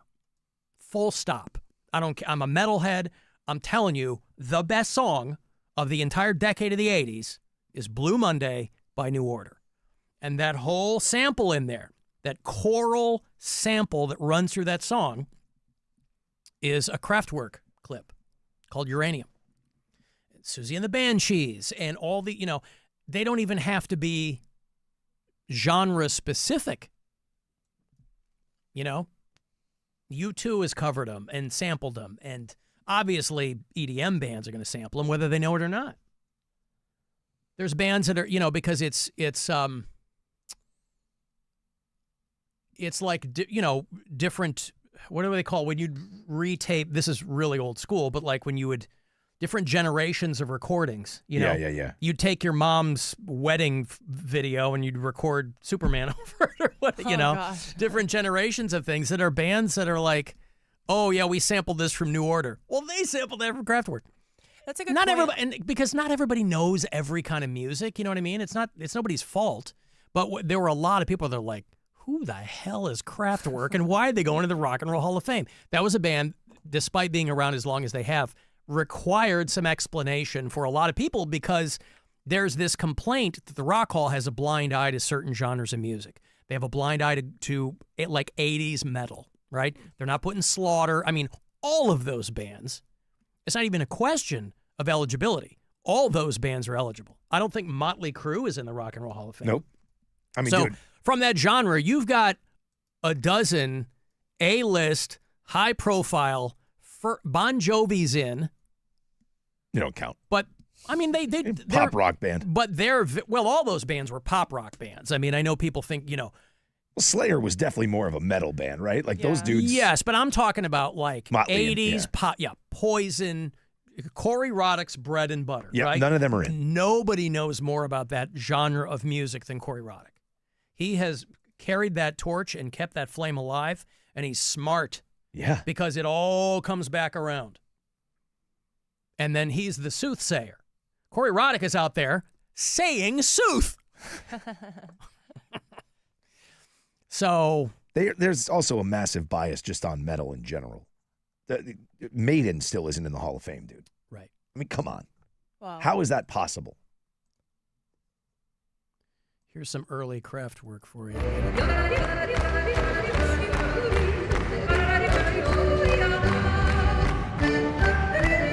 So innovative.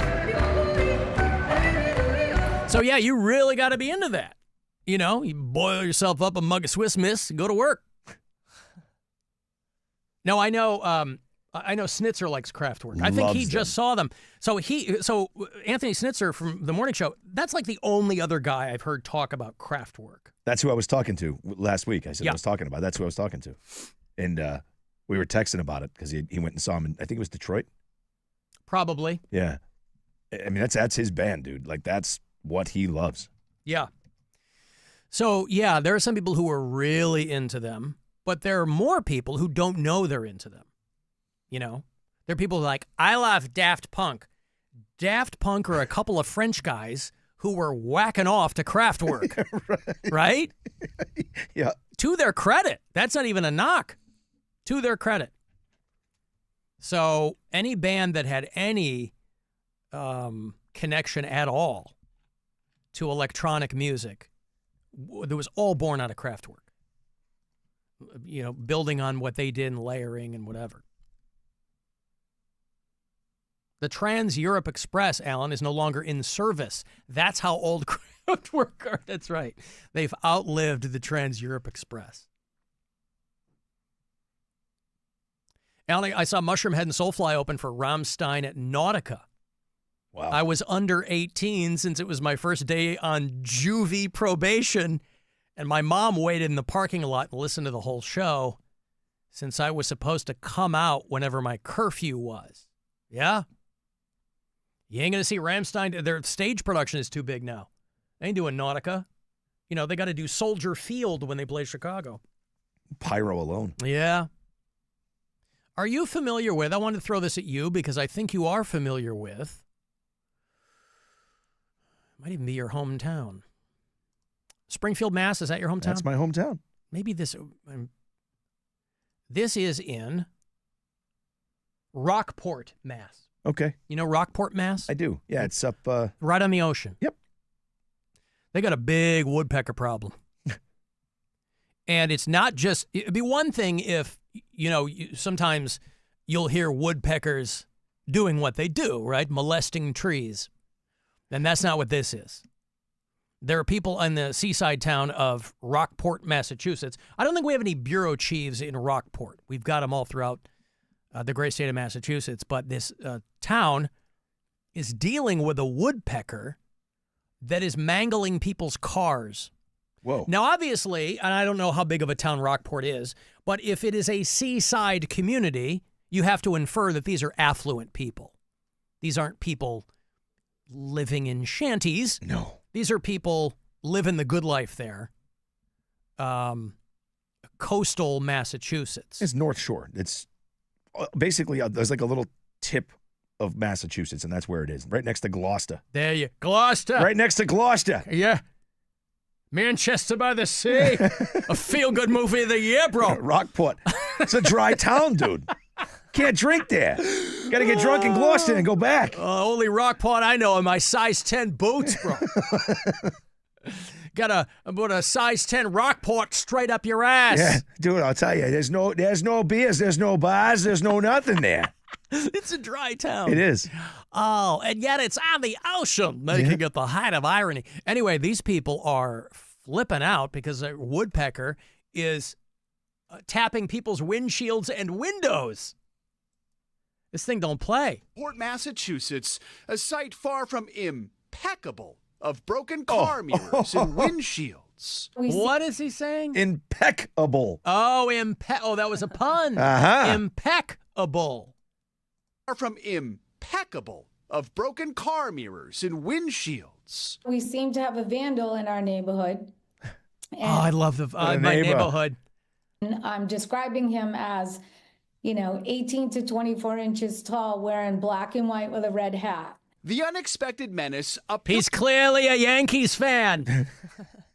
affiliated woodpecker. Oh, would you look at this? Whose likeness ironically inspired the mischievous classic cartoon. It's mischievous. It's not mischievous. Why do people insist on putting that extra syllable in there? This is a professional broadcaster on the Today Show. Caramel. Same thing. Well, that's how it's spelled. Caramel. It is caramel. I know, but that's always the argument. Well, they say caramel. Right. Yeah, I get it. Yeah. Clint Eastwood was the mayor of Carmel, California. Mischievous. This ironically inspired the mischievous classic cartoon Woody, known for his iconic laugh and the chaos that ensued. Guess who? By the way, why would they say ironically inspired by Woody Woodpecker? Walter Lantz literally drew a woodpecker and made it. He looks exactly like. Why is that ironic? Yeah. Mischievous, ironic. This guy. That's why he's on the woodpecker story. For weeks, the idea of an actual jailbird being the culprit behind all the damage had been lost on the neighborhood. That's when resident Janelle Favaloro snapped these photos of the rascal caught in the act. The woodpecker showed up and landed on the windshield wipers of the Janelle Favaloro, bro. Dude. RV in our yard. my mother. I was looking at his reflection. And From the Rockport Favalolos. Yeah. Like, you know what? I bet he was the one that damaged the mirrors as well. She says the neighborhood nuisance is drilled into at least 25 other vehicles, and her town isn't the only one squawking about avian antics. Squawking. 2 woody woodpeckers on my neighbor's car trying to break his window. Nature's jackhammers are out in full force across the country, even pecking through homes in Canada looking for a place to nest. Well, another flock of winged vandals is terrorizing cars in Kansas City. We don't know exactly why the vultures targeted this neighborhood. Experts say with spring in full bloom, love is in the air for many species. Anyway, this Rockport, Massachusetts, dealing with a woodpecker infestation. Yeah, dude. Yeah, they come over and broke up my car. I like how these stories, because these are kicker stories, right? They go, look at this. Scientists trying to figure out, they're supposed to be cute, but the underlying thing here is that nature is in chaos, and this is how it manifests itself. We don't know why these birds are here, because where they used to live is uninhabitable. Yeah. You're welcome. That's why they're there. Looking for a new house. You might have seen the thing, too, and I heard that it was bogus. Somebody who was an ornithologist. There was the diagram of how woodpeckers protect their brain because their tongue goes into their skull and acts like a buffer. Wow. It's pretty wild, but I can't get confirmation on that because I was reading a thing where a guy goes, no, it's not that. Obviously, if you're an animal that's pecking that hard, you don't want a buffer. It's just that they're made different. You know, if you were hammering a nail, you wouldn't put a pillow between the two of them. I mean, you want the impact. Is this a woodpeckers? But if you ever see that diagram, it's wild. So what she's talking about, I think, based on the size, I mean, that's like 2 feet. That's those pileated ones. Yeah. They're rare. Really, really rare. Is that what it is? Yeah. We had one when I lived in Rhode Island. Like, people would try to get pictures of it in my yard because it was working on an old tree in my yard, and it would show up once in a blue moon. And I posted a picture of it, and people went nuts. Bird watchers, you know? Sure. But it's huge. It's like this big. I mean, it's big. They call them like birders. The older you get, like, that's just a rite of passage. Like, you become more of a bird watcher. I've seen so many examples of that. Wait, the older you get more into birds? Yeah, like, you know, and I mean, just there's probably other examples, but yeah. I like crows, but they're the only animal that holds a grudge. Yeah, they're pretty intelligent. I like crows. I couldn't, the entire week, I couldn't just chill during the day and watch television because I had this stupid male robin flying into a window in my living room. Oh, no. Thunk, thunk. Constantly thunk. fighting himself in the reflection. Yeah. And there was nothing I could do. They said to put, rub soap on the window. I did that. Didn't stop him. Put this stuff on nothing worked. Every 5 seconds. Wow. And then he would, pissed me off. Rob finally got out there and took care of it. No, care of it old school. You didn't? I just get up and I shoot it out of the sky? Bang on the window. Come on! Wow. Go away! Trying to rest. Mm-hmm. Messed up back. Trying to get up there and bang on the window to yell at this robin. Got the best of me, man. I guess it's the males that do that. I was thinking it was like the female trying to like make a nest in that area, pissed off at me, but it was the male. Drove me crazy. Oh, yeah. Hey, Dick. Hey, what's up? What's going on, Dick? Boy, that's a pretty good story. What's about the woodpeckers? What are they doing? They're what the kids call wreaking havoc, Dick. Up there in Massachusetts. Rockport, Massachusetts. Rockport, bro. Rockport. Where are they, down by the water? Yes. Oh, no. Right, it's a seaside community there in Massachusetts. Yeah, dude. 3 sides of the town are surrounded by the Atlantic, bro. Yep. Woo. That's right. Massachusetts is the Bay State, Dick, for good reason. Bay State. The Bay State. You know something else that's interesting now? I always remembered going up to my aunt lived by the lake, and you could see they would fly over where the freight was, the seagulls, and they just run and run. And if you're fishing, I saw them dive down by the where you were fishing and get in the minnow bucket, and they just ran away squeaking and squeaking. Dick, I was in the Bahamas many years ago, and I had 2 hot dogs in my hand. I couldn't wait to eat both of them.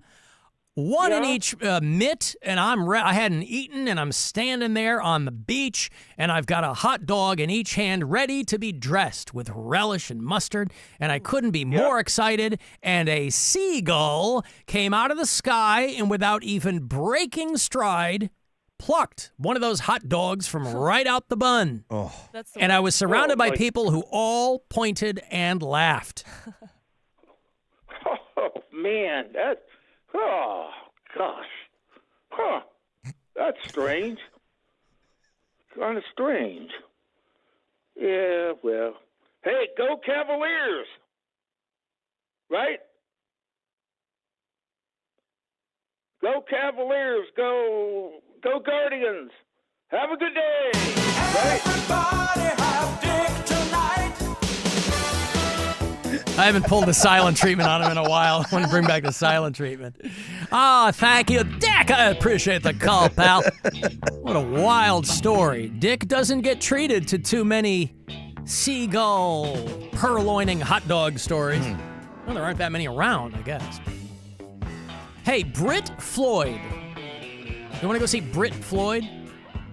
They are one of the best Pink Floyd tribute bands going. They are touring for the 50th anniversary of Wish You Were Here. By my estimation, by the way, and I'll say it to anybody who will listen, Pink Floyd's Wish You Were Here, an underrated bang record. I know it seems counterintuitive. Everybody grabs a Deftones CD or something, streams it. Just getting down to Shine On You Crazy Diamond, huh? Yes, that's right. All right. Wish You Were Here. Mark my words. Put it on. Have a good time. Anyway, Britt Floyd is coming back to Jacobs Pavilion. I'm a sucker for these guys. My son comes in. We go see him every summer. Friday, August 15th, they are back at Jacobs Pavilion. If you want to buy tickets, you go to AXS.com or get on that app. You can win them from me all week. I'm going to throw in a pair of tickets. We are doing a Buzzard show with Mammoth, Wolfie Van Halen's band. Big band in a small venue. We're doing a Buzzard show. You've got to win your way in. It is next Friday night at the new Foundry on Pearl Road in Cleveland. So I'll throw those in, and I'll get you Britt Floyd tickets for August. Set you up. Good luck. Car 10. 216-578-1007 or 800-348-1007. This is the Alan Cox Show. Everywhere on our free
sing to the rafters.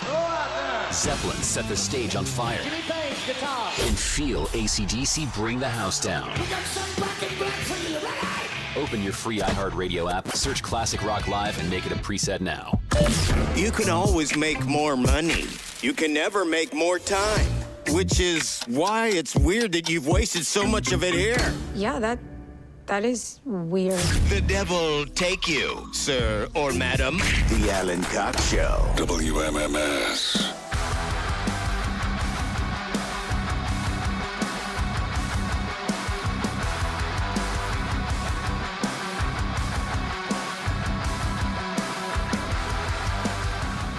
(216-578-1007) to join us live, or 800-348-1007.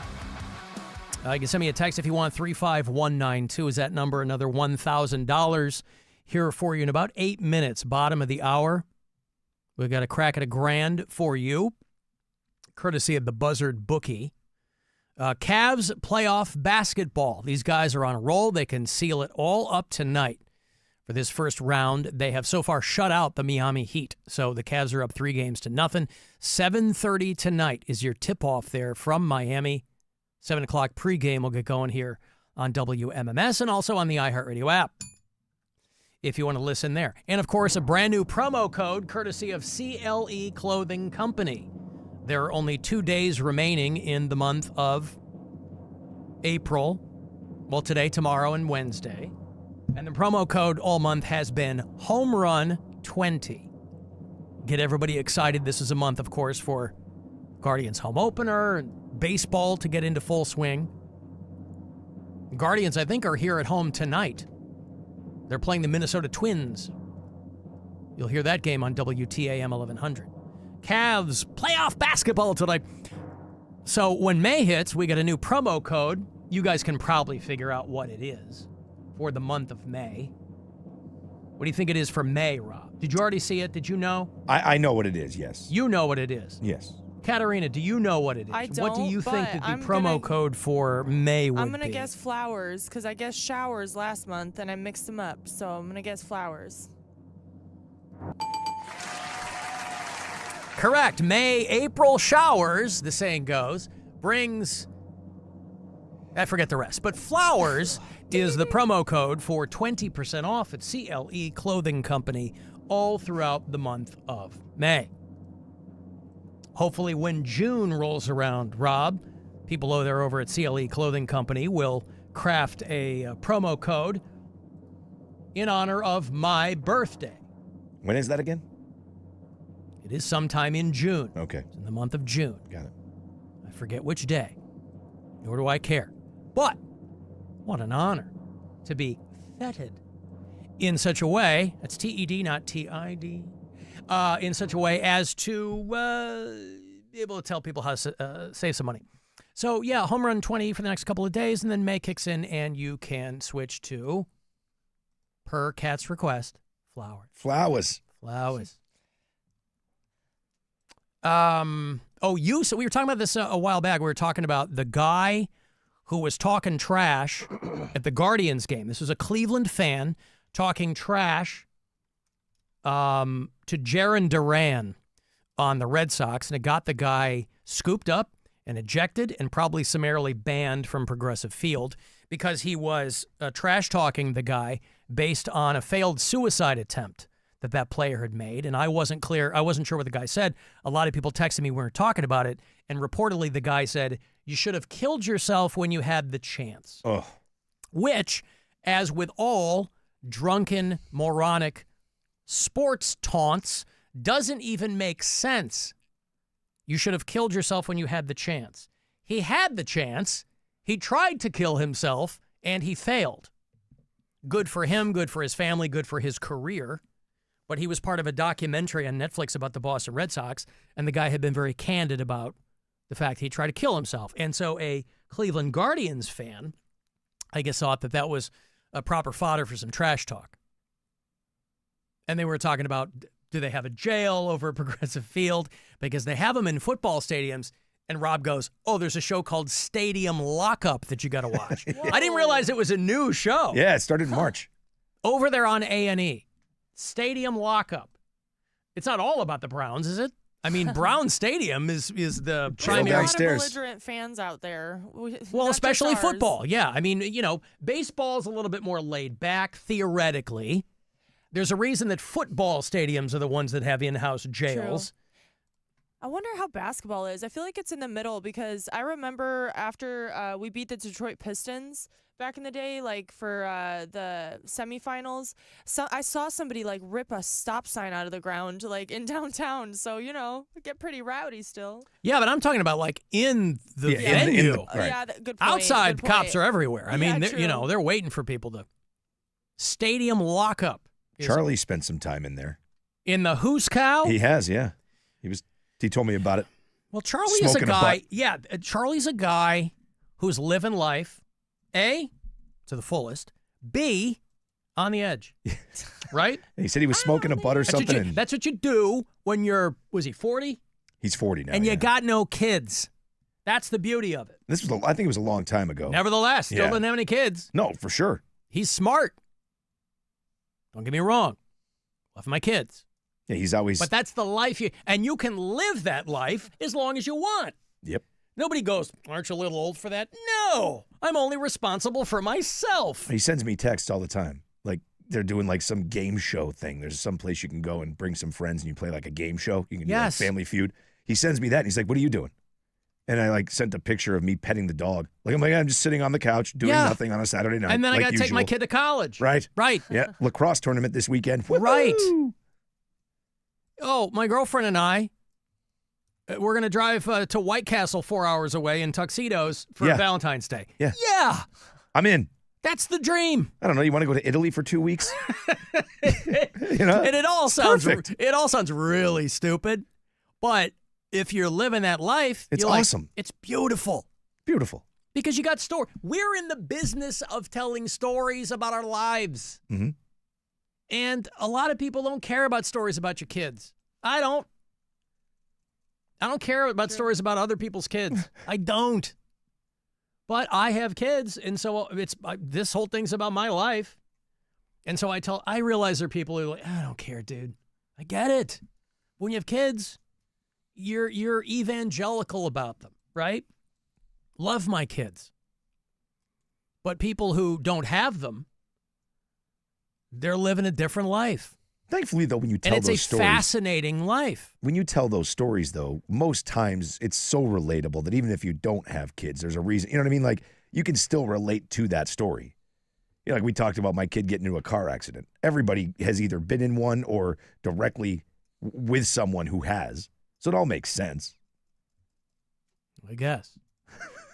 Stadium lockup. I'm just trying to make myself feel better. Is currently over. Well, listen, there are also people who don't have kids who don't do a goddamn thing. Right. So but singling out Charlie, he's got amazing stories. Yes. And amazing anecdotes. And he's an organically funny guy. There are people who have good stories, cannot tell them to save their lives. But we are, contrary to popular belief, in the storytelling business, right?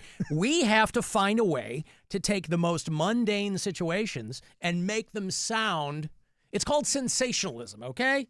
Little trick we use here to make all this dumb crap sound interesting.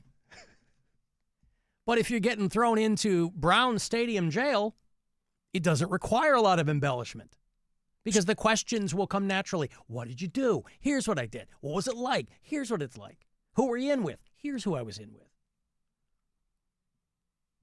Now, I'm not so committed to this that I would, and again, the only time I've ever gone to a Browns game is when they're playing the Bears, which does not even happen every season. And it's usually preseason, for Christ's sake. So I haven't been to a Browns game in 3 years. I still haven't been. I haven't been to one. It's fun. Yeah, it's great. It looks great. Yeah, I used to go to Pat's games all the time. But I'm certainly not going to, obviously it's people partying in the Muni lot because nobody starts drinking when they walk in. It's $20 a beer, right? Show up drunk. Yeah. Nobody's spending $250 to get drunk in the stadium. But I got to watch Stadium Lockup. From every corner of Cleveland Stadium, A security force of nearly 1,000 is on high alert to keep fans safe. Please respond to Section 135. Medical coming through. We need police on them. Trying to break it up. You're working on getting arrested. We're going to show you to the gate. There's no refunds. That guy just fall. Holy man. Stadium Lockup. New series premieres Wednesday, March 19th at 9. Only on A&E. Great. On the Arts and Entertainment Channel, by the way. That's what I love about A&E. Yeah. Stadium Lockup. And what do they use for the promo? The Cleveland Browns fans. Yeah. Because they do you proper. Now, there's low-hanging fruit when it comes to a show like that. It's going to be Eagles fans, going to be Browns fans. There are some franchises that aren't going to pull that. There's probably no indication that they're going to be doing an episode on each team. Let's see who's in Dolphins jail. No one. Al, my buddy, has been in the drunk tank at Progressive Field during a bachelor party before. They have a drunk tank. See, that's my question. Do all sports arenas or sports venues have a hoosegow? They have sections, but like they can bring you to something. Like he just said, like the drunk tank. Drunk tank. That's not like the official jail. Like I don't know about here in Cleveland, but in Philly, I know for a fact you can be booked and sent to jail in that. That's what I'm saying. Like they have a judge there. Yeah. Wow. You can be processed. Right there. Yeah. They're efficient. Imagine you're a judge and they go, what's your jurisdiction? Brown Stadium. Yeah. I don't know. And I am overworked. You wouldn't believe how many drunk morons are running around at football games yelling at millionaires. Yelling at pituitary disorders on the field who are earning millions of dollars a year. Philadelphia had an official courtroom staffed by Judge Seamus McCaffrey, who ran for office on a pledge to reduce rowdy fans at Eagles games. Somebody texted. Imagine that. But that's just always going to be there. That is Philly. Yeah, but also, do you have legal representation? I mean, my client is a seersucker suit, you know. I think you can just be booked. You know what I mean? Like you could actually. I think there's just someone there processing everything. So you can, when you're taken out or you're bailed out, that can all happen right there in the jail. Stephen Canton said that the whole season has been the Browns, and I don't know if he's kidding. I think he's right. I think it is. Stadium lockup follows the security team at the Cleveland Browns Stadium in Ohio. The whole season is about the Browns. Oh, I love this. I haven't been following the Shedeur Sanders thing. Oh, God. I don't care. I guess he's Deion Sanders' kid. He sure is. And I shouldn't say I guess. Of course, I know he's Deion Sanders' kid. But people are like, oh, Shedeur Sanders. I thought something. Are we getting like vibration on something? I feel something, yes. Well, no, like audio, like I'm pinging off metal or something. You hear that? Is there a hum from somewhere? Yes. Okay, I just want to make sure I wasn't going crazy. Do we have any other mics on? No. Just ours? Yeah, just ours, not that. Okay. It's gonna drive me nuts. Anyway, Shedeur Sanders to the Browns. Okay. And I guess between him and Joe Flacco, this makes some Browns fans really, really excited. He went way later in the draft than people thought he would, which I guess is the story here. He went way later because, catch me up on this, he did some interview where people were like, this guy's a douchebag, and so that pushed him further down in the draft? Is that what it was? No, there's multiple things. I think the NFL made an example out of him with the way that really is distracting.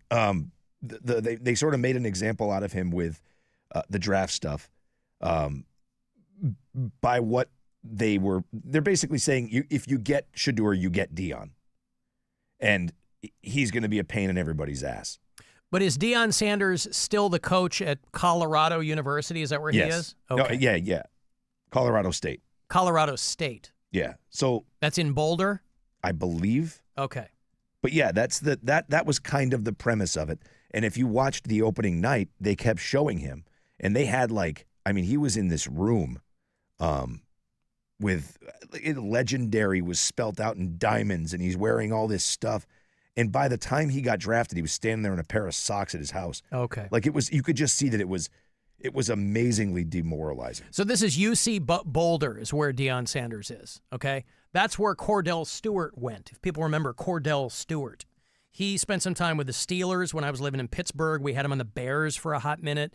And he did a hell of a lot more at UC Boulder than Shedeur Sanders did. And so people are dunking on this guy because they're like, just because his dad's the friggin' coach, they like retired his number and all this other, right? That was the big problem. People even though, hated that. right, even though Cordell Stewart back in the day was way more decorated at his alma mater. Anyway, Shedeur Sanders goes 144th in the NFL draft. Now, on the one hand, you're excited because you'd be playing in the NFL. But the videos of him being picked by the Cleveland, and they're going crazy on these videos.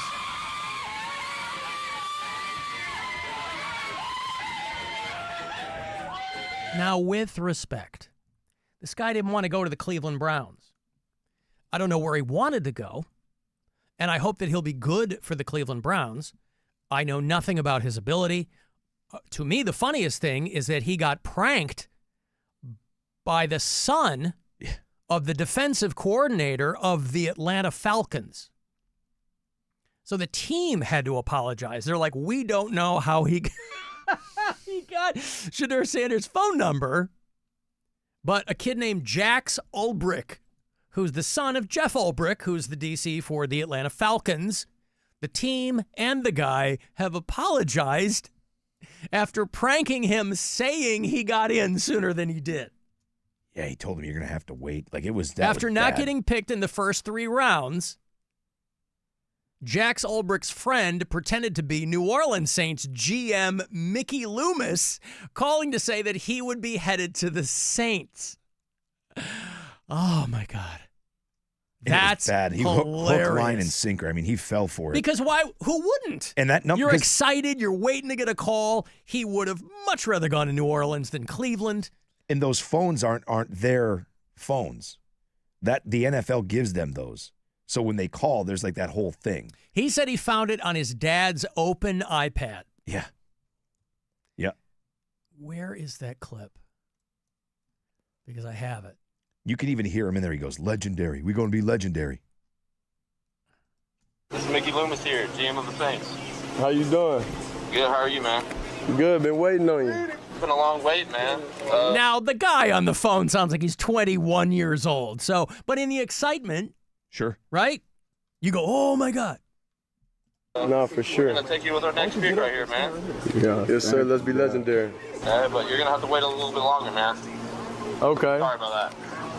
Ready to go. What does that mean? How you gonna ask us what it means and you was on the phone? You heard that? You said you're gonna have to wait a little bit longer. Okay. Sorry about that. I don't know what that was.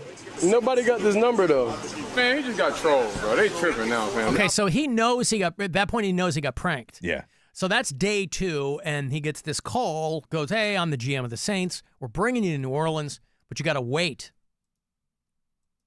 It was the 3rd and last day of the draft that he got picked to play for the Cleveland Browns. I mean, this guy, they were saying like the Browns could have taken him at number 2. Like they were expecting him to go like top 10.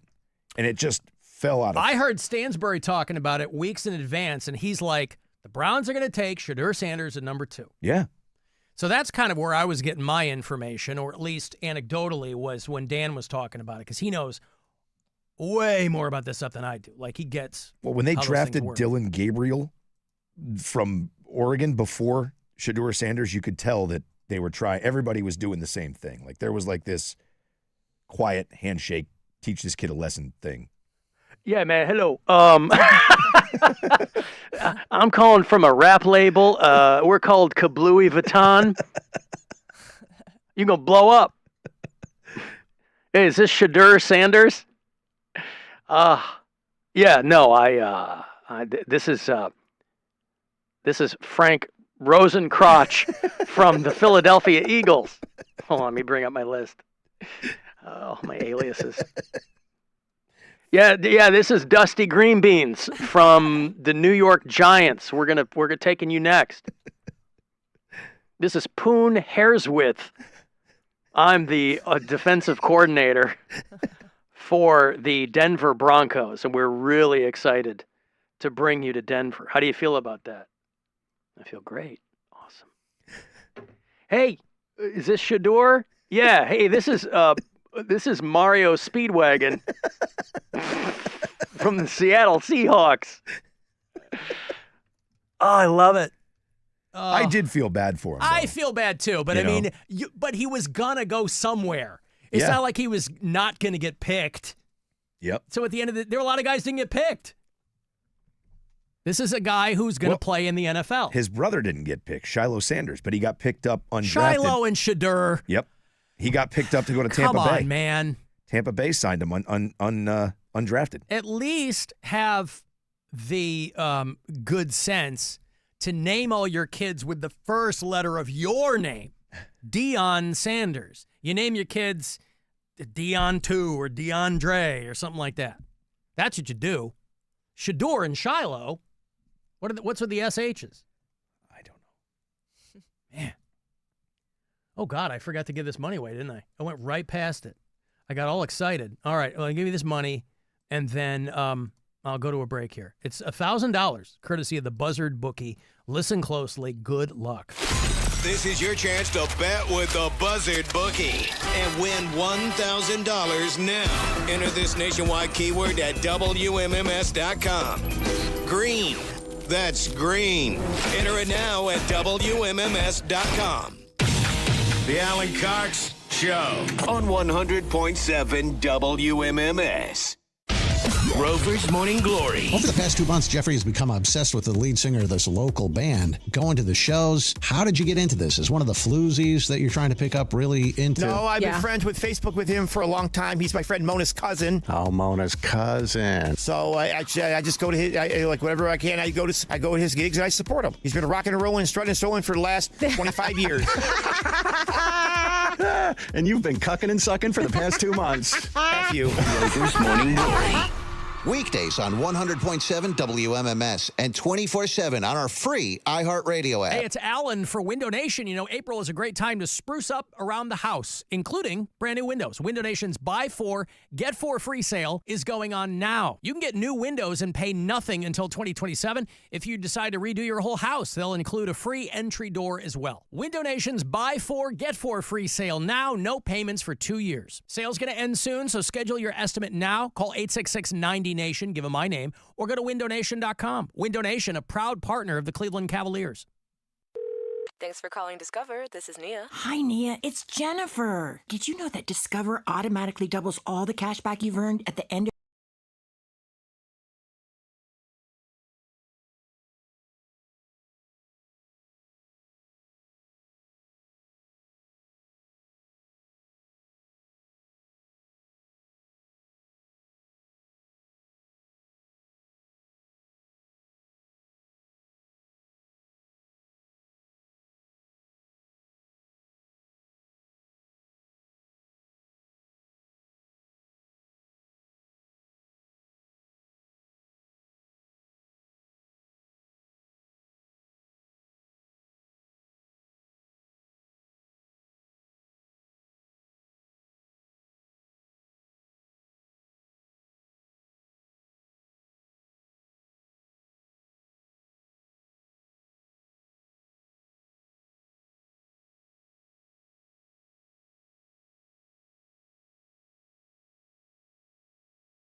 Cavs hoping to close it out for round one tonight. They are up over the Miami Heat 3-0. The Heat haven't won once.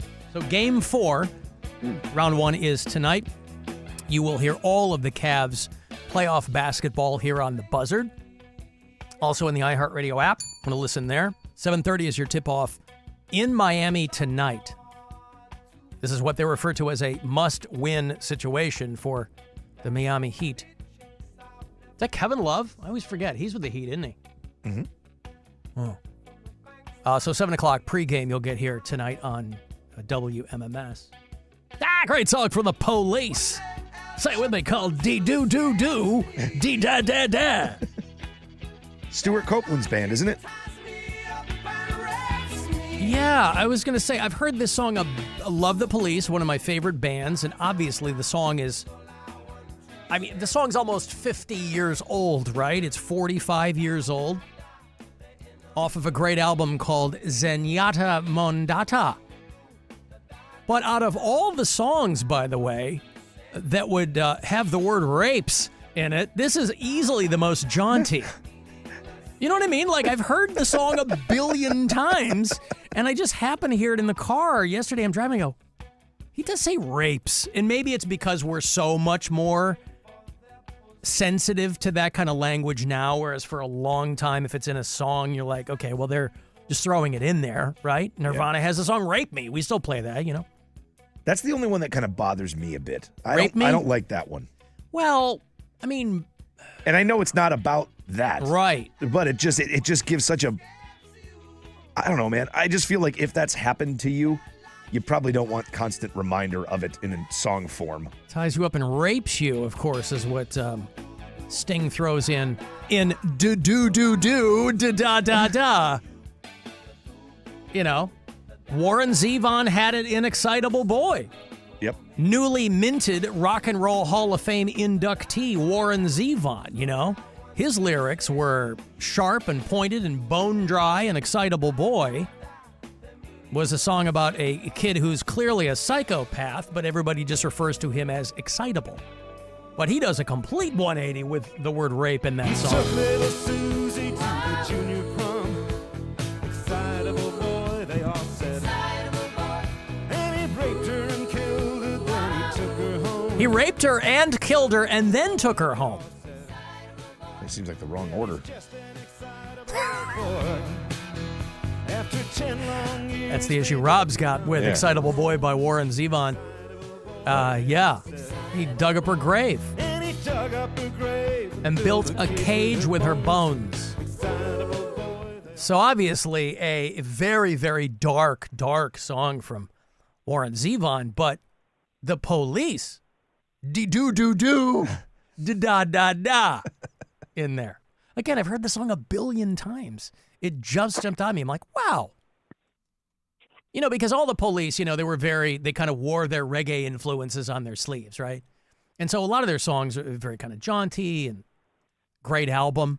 Zenyatta Mondatta is their third. And it had, what else is it? Great songs. Driven to Tears, arguably my favorite Police song, is on Zenyatta Mondatta. A great song called Behind My Camel, which, again, I don't know if the word rape is in that song, too. That'd be about raping a camel. That'd be a little different. Save the dromedary for your mama-dairy. But Canary in a Coal Mine. That's my favorite. Love that song, you know. When you're working rock radio, you're looking for a great, short song, sometimes to fill in gaps.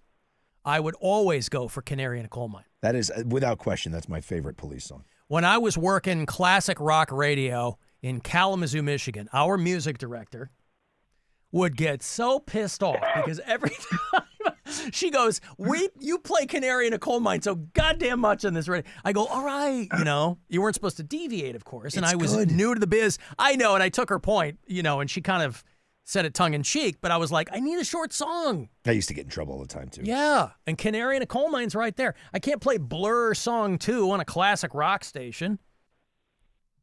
I don't even think the song is around yet.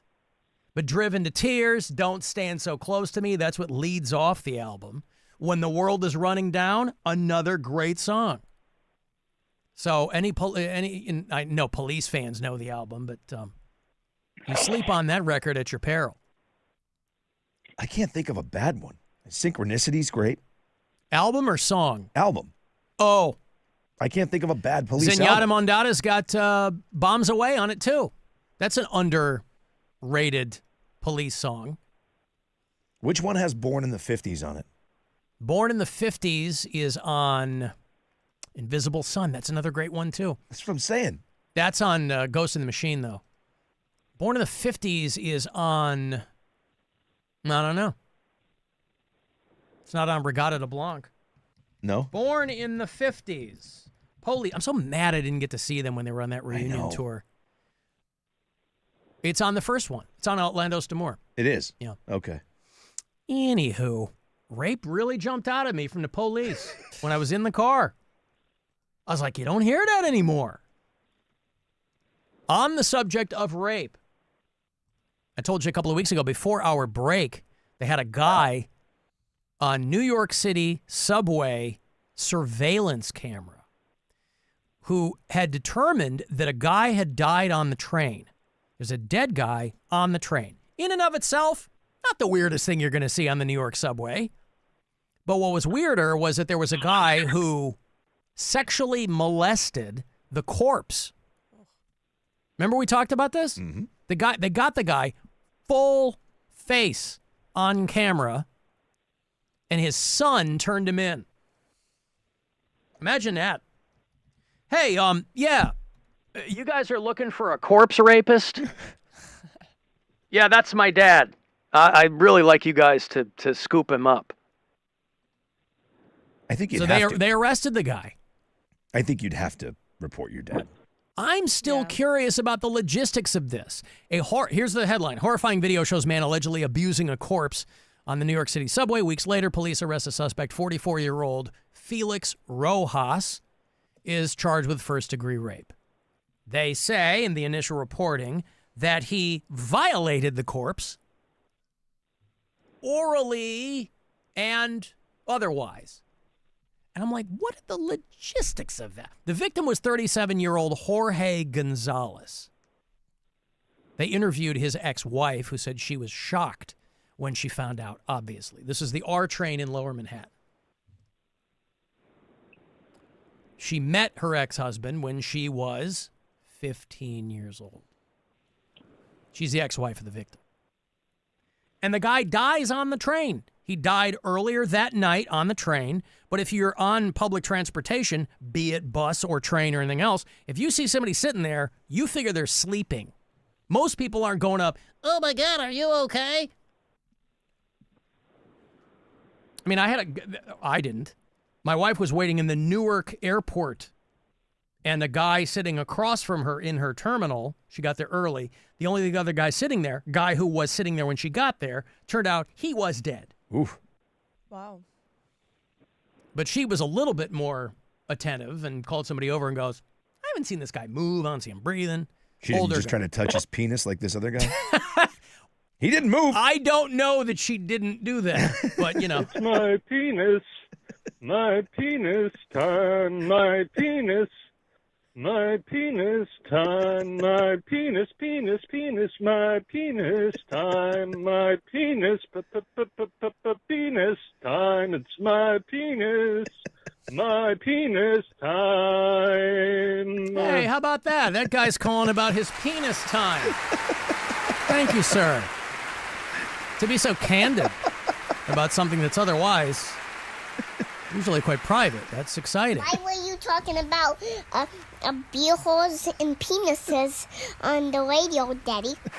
Say I wasn't, honey. That guy was calling me about his penis time. My penis time, my penis time, my penis my penis time, my penis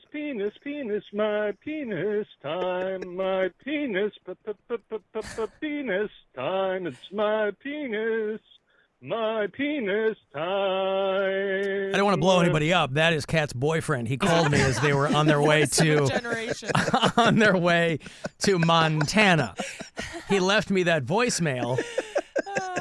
And he was so excited. He's like, we haven't even cordially or officially met. I've only spoken to you briefly in a drunken FaceTime on St. Patty's Day. But he was very, very excited for his week-long hot tub drinking banging session with his girlfriend, our own Katerina, up there in Big Sky Country. Wet and sloppy. Yeah, that's right. So, yeah, he left me that message. Thank you. What's his name? Dimitri. Of course it is. Yeah. Thank you, Dimitri. Yes, very good. Thank you. Yep. Thank you. Hey, Edward. Hey, Alan. What's up? Hey, real quick, welcome back. Missed you guys all week. Hey, thank you, Edward. Appreciate that. But got a question for you.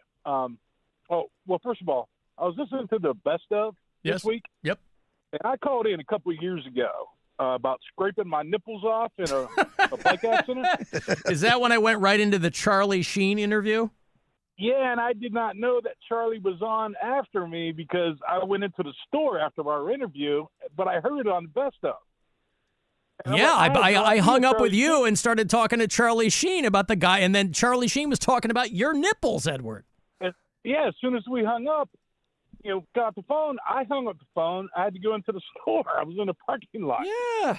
We were calling we were calling it 2 4/5 men. Yeah. I thought that was hilarious. Yeah. I had no idea. Anyway, so Shedeur Sanders, you guys were talking about. Yesterday, I was on TikTok, of course. Yep. Now, I don't know if it's true or not, but I saw an interview with Shedeur and his dad, Dion, and he declined the Browns draft offer and saying that he's not going to play for some garbage team in some garbage city. He's something like, I don't even know if the streetlights work in Cleveland. I want to go somewhere and play for a good team. Are you sure that wasn't Aries Spears, the comedian, talking about his? It was definitely Shedeur and Dion. Well, because what people told me, that people were texting me when I went to break, and they were like, the rumor was that all of the other teams who had met with him before the draft, everybody except the Browns basically said thanks, but no thanks. So I don't know what is true in that situation. All I'm saying is if you're a young guy going into the NFL, because these guys are so much more, they're not all about the game anymore. They're about their brand and whatever, and it's going to be a hell of a lot easier. If you were all about the game, you could easily look at the Cleveland Browns and go, I'm going to be playing with some amazing football players. But these young guys, they got to think about their brand, and so they go, well, I'd rather be in a better media market. I'd rather be in New York or Chicago or Los Angeles. That's how a lot of these guys' brains have to work now, So I don't understand how he could decline a draft offer and tell Colorado to unretire his number because he's coming back. I don't think that's real. I dude. don't think any of that is true. No, you were probably watching an AI. I mean, the first half I was like, I don't know what you were watching. There's no way a guy is going to stay in college. These guys can't wait to get out of college, Yeah, right? he actually thanked the Get Browns into for the picking league. him. Right. Yeah, because he was in the draft a lot longer than anybody thought he was going to be. Oh, yeah. And B, when somebody finally does pick you, you're like, oh, thank God. Yeah. And he was talking about himself being the next Tom Brady. Tom Brady didn't go until the 6th round. Yeah. So, yeah. I don't know what the hell he's talking about. Well, listen, Tom Brady is shorthand for the GOAT now, right? Yep. So I wish the dude, everybody's got some kind of baggage media-wise, things can get, I wish the dude nothing but luck. I hope he's great for the team. Oh, sure. Yeah. I just wasn't sure if he was coming or not. But I got one more question. All right. So when you play the best of, and you play old clips of Bill and Mary and Pound Cake, yeah, do they get paid for that? When you like royalties or something? No, Edward. Okay, I don't know if it was your property or if it was WMMS property. It's the company's property. I mean, there's no royalties on best of segments. You didn't get paid for that? They barely got paid when they were here. I got a huge check last week. So Rob gets the royalties on the best of huge shows. checks. It was awesome. Oh yeah, he's swimming. He's like Redford in Indecent Proposal. Yep. No, there's no royalties. I don't even get a cut of commercials, Edward, that are sold on the podcast of this show. Oh, that's a problem.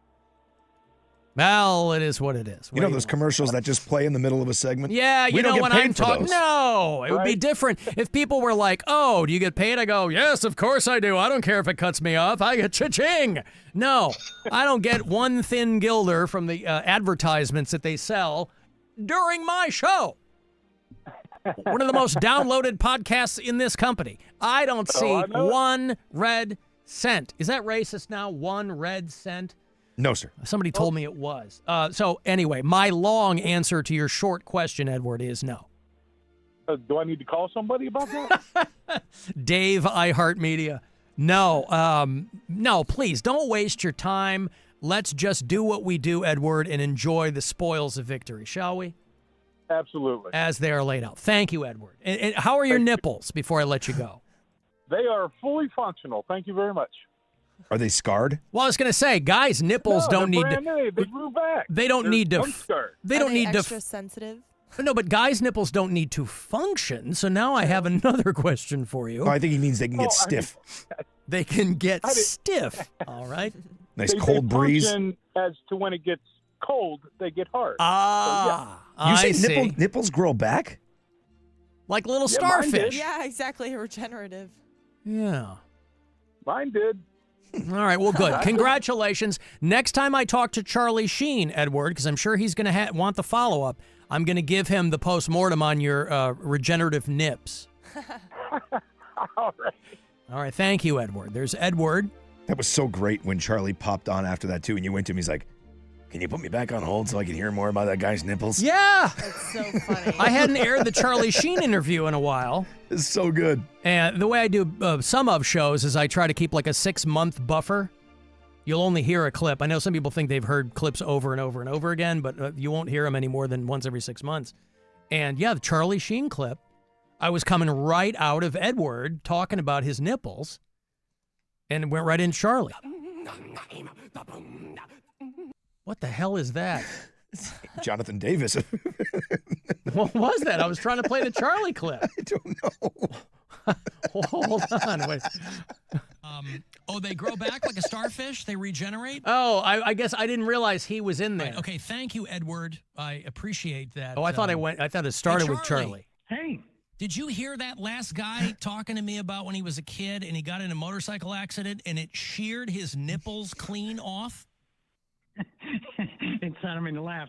The call joined, and I heard half of the word nipple. Yeah. I heard ipple, which is 3/4 of it, and then you got into bicycle, and he said no motorcycle, and I built the rest in my mind. I was going to say you're.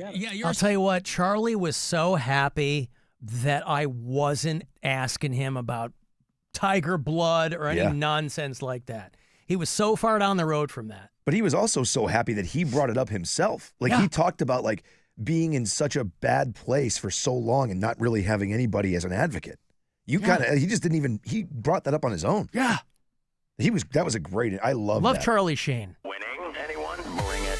Bingo. Boom. Damn. What did Charlie Sheen say? Go. He said ipple. That's what he said. Hey, do you remember a band called Streetlight Manifesto? Do you still have a pork pie hat? Are you still listening to ska punk, specifically from the Garden State? Streetlight Manifesto is, I didn't know there were still bands doing this, but God bless them. Streetlight Manifesto is on the Place Behind the Stars tour. They will play the world-famous Agora on Friday, August 29th. You can go to agoracleveland.com for the details if you want to see them. I'll get you a couple of tickets here. And also I'm going to throw in tickets for Mammoth, Wolfie Van Halen's band. Big band. But we got them coming for an MMS show to play the Foundry in Cleveland. And the only way to get in there, because it's going to be an intimate show, is for you to win And so I'll throw you a couple of tickets for that. That is next Friday night. You'll have to wait to end of August for Streetlight Manifesto. But you'll join us for that Mammoth show next week. So caller 10, good luck. 216-578-1007 or 800-348-1007. The Alan Cox Show. On our free iHeartRadio app and your favorite smart device. Just tell it to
7 WMMS.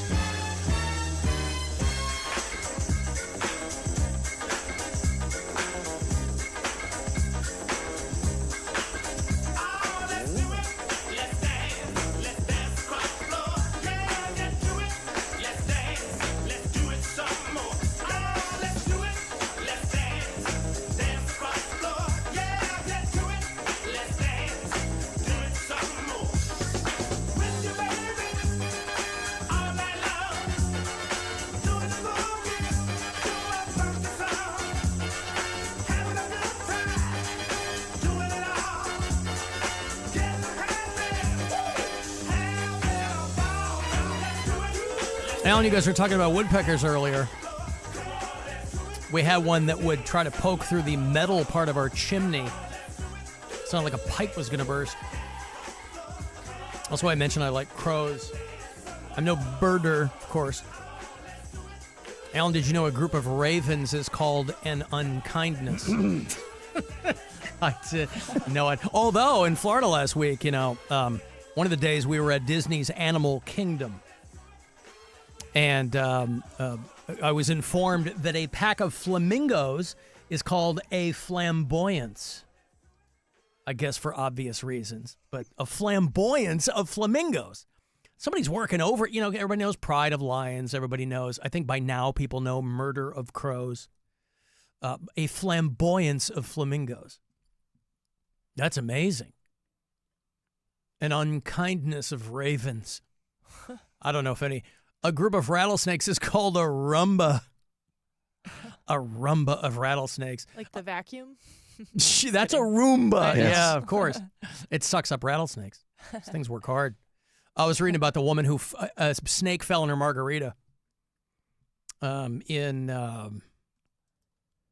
She was in Virginia and got through an air conditioner, fell from the ceiling, bounced off her forehead, and landed in her drink.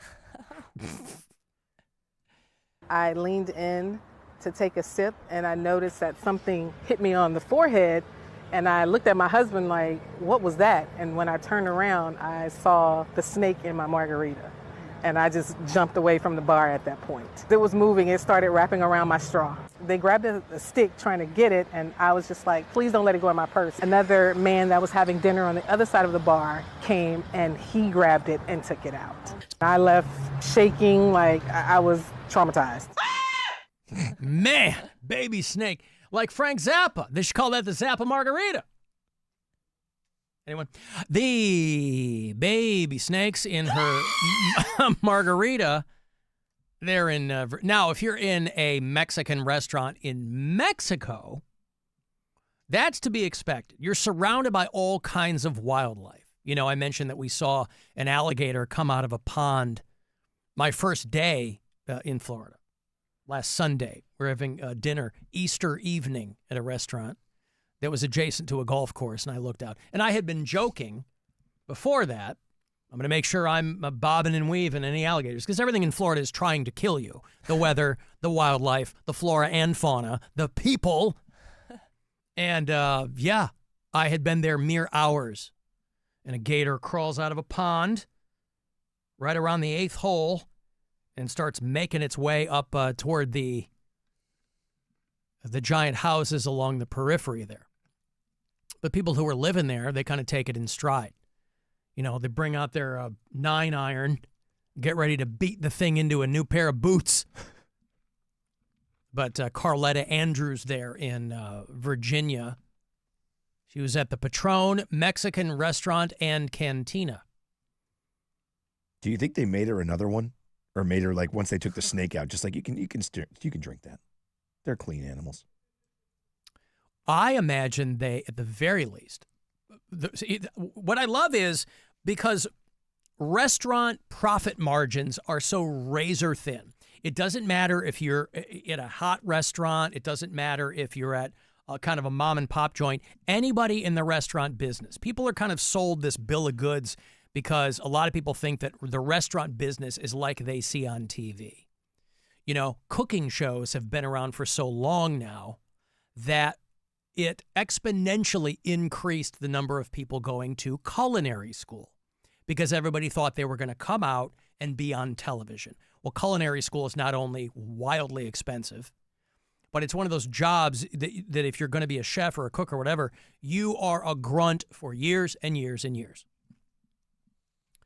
But the restaurant business, no matter what level you're at, the margins are so razor thin that, and it was like this before COVID, let alone after COVID, that if you're not full every night, you're losing money.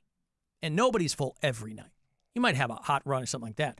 All of that is to say that when something like this happens, they will start small with your remuneration, right? Yeah. So this restaurant offered to move her to a booth, right? Not, we're going to comp your whole meal and we're going to comp the next 2 meals.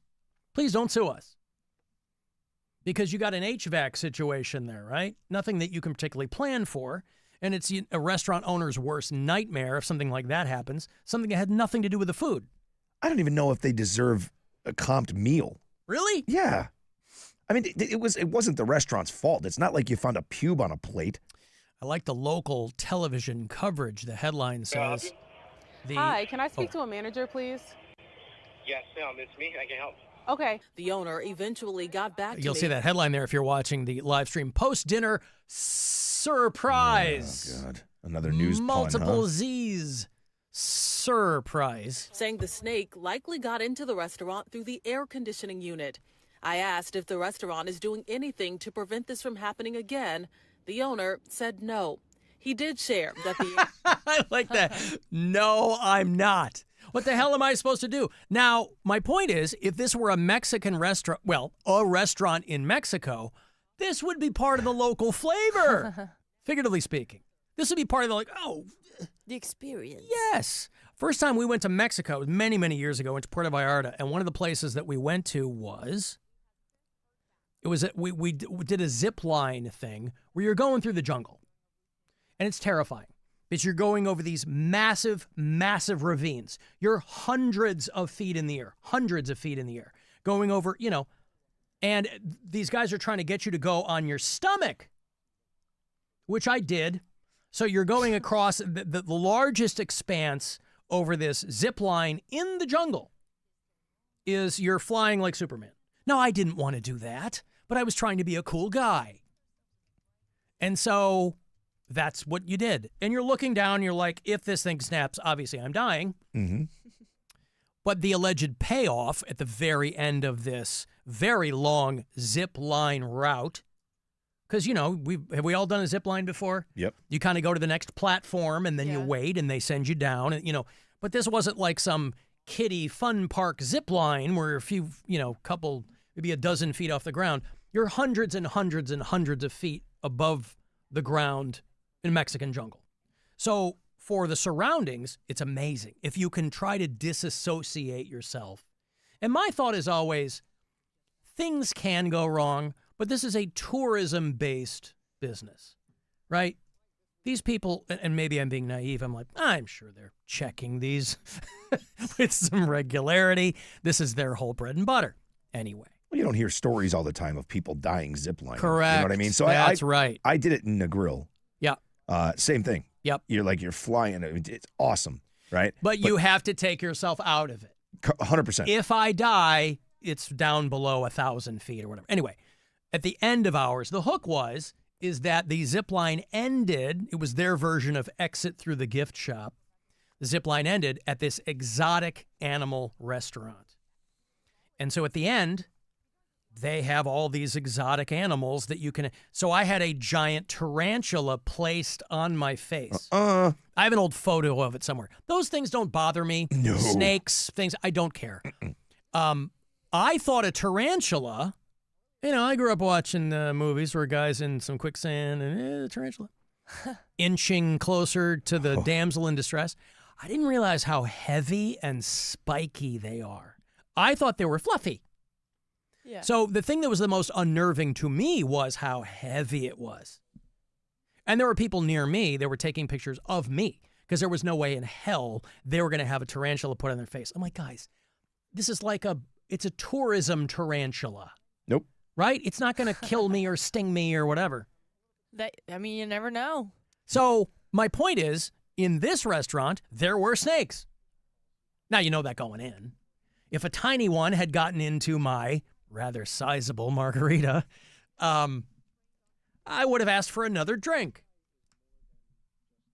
But I like that the restaurant offered to move her. Would you like to sit somewhere else where you're not under a potential snake HVAC situation? She's like, yes. Of course, she posted a photo of the snake and called the local news. See, just an attention whore. Yeah. That's all that is, man. Like that. Like, don't go after the restaurant for that. It's not that guy's fault. Like, obviously the guy didn't do anything wrong. Now, if you saw a mouse running across the floor, sure, preventable. Maybe that's something you could bitch about. But a snake falling out of a... Yeah, you see a bug or a mouse, that's more of a cleanliness. You know, Right. It's a board of health situation. But I just love that the Channel 8 News, who I assume they're in Virginia, are, quote, on your side or something, working for you, right? I like how she asked the manager, are you doing anything to prevent this? Nope. No, it's What the never hell happened am- before. What the It's hell am I going to do? Probably never going to happen again. What am Yeah. I supposed to do? Yeah. So, yeah, that fell into her margarita. I would have just asked for another one. And like, hey, you know what? I don't know where that snake's been. Yeah. Just make me a new one. It's been in a cold, slimy HVAC unit. It's been crawling through, you know, that's how you get Legionnaire's disease, you know, is aspirating water that comes out of like leaking HVAC units or whatever, like duct, right? Yeah. Things like that. I'd be way more worried about that than I would some goddamn snake in my drink. Yeah, I don't like snakes, spiders, none of that crap. But I don't care about that. I would definitely not like, you can't go after the restaurant or anybody for that. Mm-mm. Dumb. Let me give you some money here. It is your last chance today, and then we'll start it all over again tomorrow morning with RMG, I think in the 9 o'clock hour. But your last chance today to grab $1,000, plenty more chances to come. So if you strike out today, don't sweat it. It's $1,000 from the Buzzard Bookie. Good luck. This is your chance to bet with the Buzzard Bookie and win $1,000 now. Enter this nationwide keyword at WMMS.com. Money. That's money. Enter it now at WMMS.com. He watches over us from down below. His power and his glory darken every door. Oh, Satan, prince of darkness, you're my Lord. Hail Satan, you're my Lord. Hail Satan, everyone. Hail Satan, prince of darkness, you're my Lord. So he sent me a story that put me back on my heels. I was shook. A belief in Satan and hell is linked to greater stress. Now, this would probably, this would not seem counterintuitive, right? I mean, if you believe in the devil, if you think that's a real person, pitchfork, horns, cloven hooves, a whole bit. And if you believe in hell, a place of either fire or ice, depending on who you read, yeah, you'd be freaked out. And it just makes things stressful. It might be messing with your mental health. You might be one of those people. I have to assume the most stressful part of this is the realization that you're an adult who thinks like a child. But other than that, you know, some people, they'll believe anything. And so if you believe in the devil and hell and, you know, maybe your crystals aren't working properly, I don't know. But it stresses people out. I have to assume because they're worried about the devil showing up. This is all under the umbrella, by the way, of something that's called TPB, traditional paranormal beliefs. Even within TPB, you know, there are fringe people. Believe it or not, you might know one. You might be one. Somebody who goes, oh, I believe in the devil and hell, but I can't get on board with mind reading.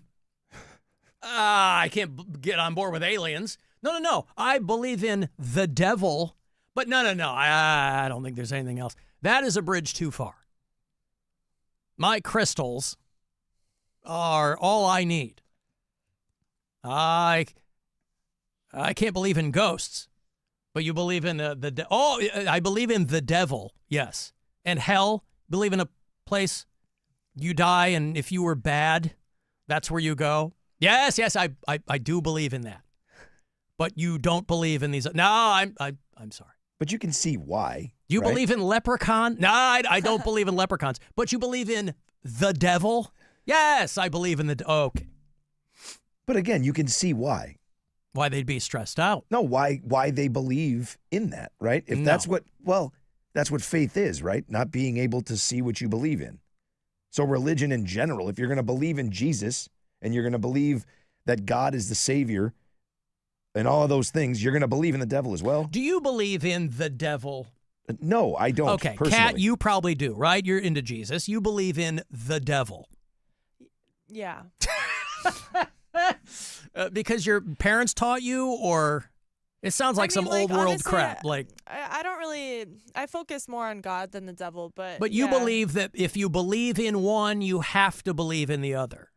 Well, I guess duality. If there's but one, can then you, there's another. In your belief system, can you have one without the other?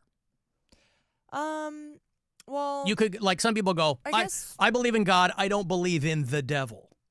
You believe that the devil is a person who could influence you to do things you wouldn't otherwise do, that kind of thing. Do you attribute bad luck? And, they say fear is just faith in the negative. That's all fear is. So you attribute those things to the devil. No, I mean, I contribute it to humans, but I think that we all have like that good or bad wolf in us. You know what I mean? And you need a guy to be the bad side of that? The guy with the horns and the pitchfork? No, I don't know why. I mean, yeah, I guess it's just part of the stories. People have to personify something in order to like be able to conceptualize it, I think. So I think that's why. Because basically what people are saying when they tell me that is, I'm afraid of the guy on the ham spread can. Deviled ham. Oh, speaking of which, right after we start, the first week of our vacation, the Pope died. We had been talking about the Pope. And Rob sent me the information. I wasn't, I still have to do like a best of every day when I'm on vacation and put it all together and all that. But otherwise, I'm not paying attention to current events. I sent a one-word text. Yeah. Damn it. Why couldn't the Pope wait until we got back? It's very inconsiderate. This guy what was the meme going around that J.D. Vance killed him? Yeah. Right? People were having fun with that. Well, they changed Google, like his name, when you typed in J.D. Vance, it popped up on Google and it said, just killed the Pope Vance. Right. Pope. It was Francis? Yeah. He was an Argentinian Pope.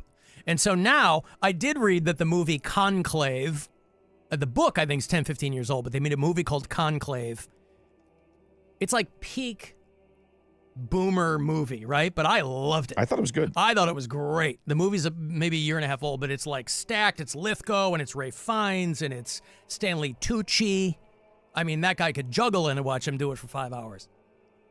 And it's about the choosing of the Pope, that the streaming numbers for Conclave had gone up like 4,000% because, at least for a little bit, people can be entertained and understand how they choose a Pope. Yeah, they put it back on the front page of Prime or whatever it's on. It was the first thing you saw. It's background. I liked it a lot. I thought it was good. I thought the ending was stupid, but I thought ending it was a good movie. Really stupid. It takes a hard left turn at the very last moment, and you're like, what? But again, it was from a book. The book's like 15, 20 years old. So the ending was probably much more controversial then. Not controversial, but weirder than now, where you're like, okay. I was just starting to get my impression down, too. I mean, it took me so long. Guy was a Pope since 2013. Yeah. I've been working on this son of a bitch like 10 plus years. Finally, I get it down. The guy dies. Yeah. So I'm out. Sucks. I mean, very, very inconsiderate of this guy. But I thought you nailed him, though. I mean, a lot of people had never heard Pope Francis speak. Yeah. Yeah. I'm going to love Jesus forever. Yeah. I'm going to live here in the Vatican. I'm not going to be buried with the other popes. I want to be a man of the people. Yeah. And that was it. Well, it took years to come up with and that. people would go, Rob, he was Italian. That doesn't matter. That's what he sounded like. That's right. That's the amazing part. He would always speak in like Latin for everybody because everybody could understand. But if you ever got him off the cuff and he sat down, had a glass of Jesus wine, yes, that's what he was talking like. Yup. Pass her the cheese. And what are you? He would talk your ear off about Underwood deviled ham spread. Hey,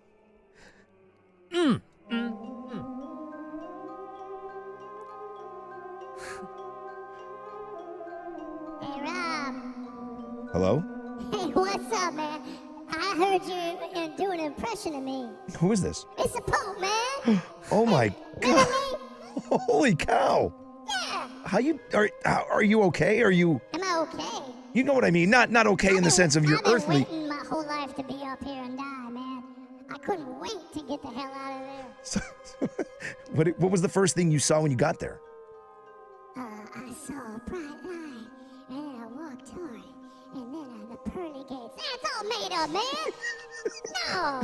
You can't be serious. I'm in a long line of people trying to sell you a bunch of nonsense.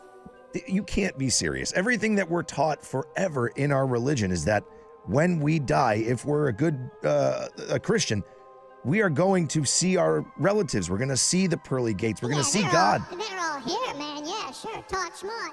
But the point is, you forget you didn't want to see all those people when they were alive. Yeah, but then you missed them. Hang out from, you know how hard it is to hide from a relative behind a cloud, man? Now, you did get something right, Rob. I wanted to let you know. I was from Argentina, but my family was Italian. See? Man, so you did it. I told you. Everybody thought you were giving me a hard time, and you did it. Your Holiness, I practiced for Don't years. call me that, man. Don't call me that. Call me Frank. Okay, Frank. Actually, my name was Jorge, but you can call me Jorge if you want. I can't anymore. Your name was, once you became Pope, you were Francis. That was it. Okay, Pope Frank. Call me Pope Frank. You Pope can call Frank. Me whatever you want. I don't care. All right, Pope Frank. So, Hey, man, do you remember how progressive I was? yes, Remember when I did all that? it was awesome. Oh, man, they got mad at me. You were a man of the Got people. mad at me, bro. Now, they're waiting until May 7th to start the conclave for your replacement. That's called the conclave? Is that what it's called? Yeah. Oh, that's how they picked me before, I guess. That's right, yeah. Yeah. Yeah, they use the smoke. They put the black smoke if they don't have a pope and a white smoke if they do. I'll tell you what, a little secret from up here, man. From Pope to you. Man, there's so much smoke up here, you wouldn't believe it, bro. And it's not white smoke, wink, wink. Hey, I'm the Pope, remember me? Remember when I was alive and I was Pope? We loved, listen, I thought you were fantastic. You were a wonderful pope, great leader of the church. What was the favorite thing I did that you liked so much? I keep hearing. I won't lie, I've been keeping a little bit of an ear to the ground and see all these memorials and stuff. People are like, oh, he was so great. Oh, what a great pope. Tell me one thing I did that you liked. I liked that when you were made pope, they couldn't find you to take you to where you were supposed to be because you left the ceremony to pay your tab at the hotel you were staying at in person. Yeah. And that's a man of the people. You were the pope. Man, I had to hide being a drunk. I had to go back. My tab got so goddamn big. See, I can say that now because I'm up here and he's right over there. My tab got so big, I had to take care of it. But you went on your own. You didn't send someone. You were there as a cardinal, and you became pope, and you decided you were such a man of the people that you went back and you took care of that on your own. And I thought that was amazing. Hey, Rob, remember when I was more inclusive to LGBTQ people? Yes. Remember when I did that?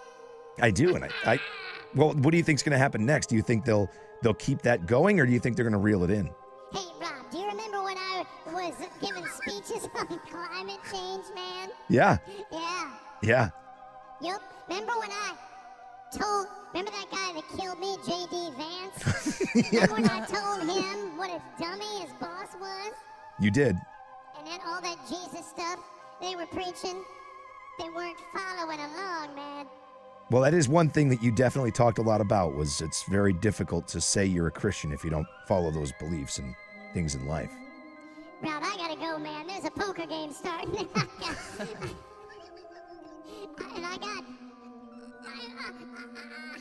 I'm a game with Galileo and Himmler. Believe it or not, Himmler's No up way. there. Oh man, you would up is down, down is up.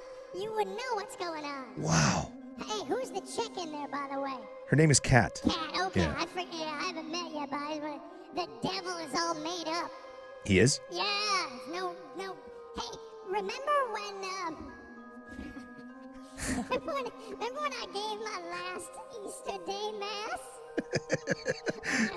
Oh, you didn't really give much of a mash. You waved. You were able to sort of wave to the crowd. Then you had to listen to J.D. Vance for a few minutes, and he wouldn't take the hint that you were dying. Listen, people are wishing me dead again, man. I gotta go. This has been way too long. I just want to say hi, and this is for you, Rob. Guess what? Hey, I'm a the Pope. Thanks for talking to the Pope, Rob. Thank you. Please stay in touch. I'll see you guys later. Wow. Wow. Wow. Wow. Wow. Da Pope. Da Pope. All right. Shake that off. I got to take a break here. You want to send a text 35192. You can find the Alan Cox Show YouTube channel to watch if you want. And we'll be back after these. The Alan Cox Show on 100.7 WMMS. Rover's Morning Glory. I still contacted my old street law teacher from high school to ask his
My rotten soldier. He's my sweet cheese, my good time boy. 216-578-1007 or 1-800-348-1007. White Stripes, Rock and Roll Hall of Fame inductees for 2025.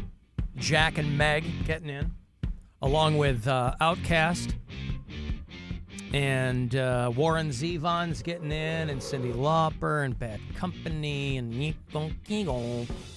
Alan, Snake Margarita sounds a lot better than the Labia roller coaster.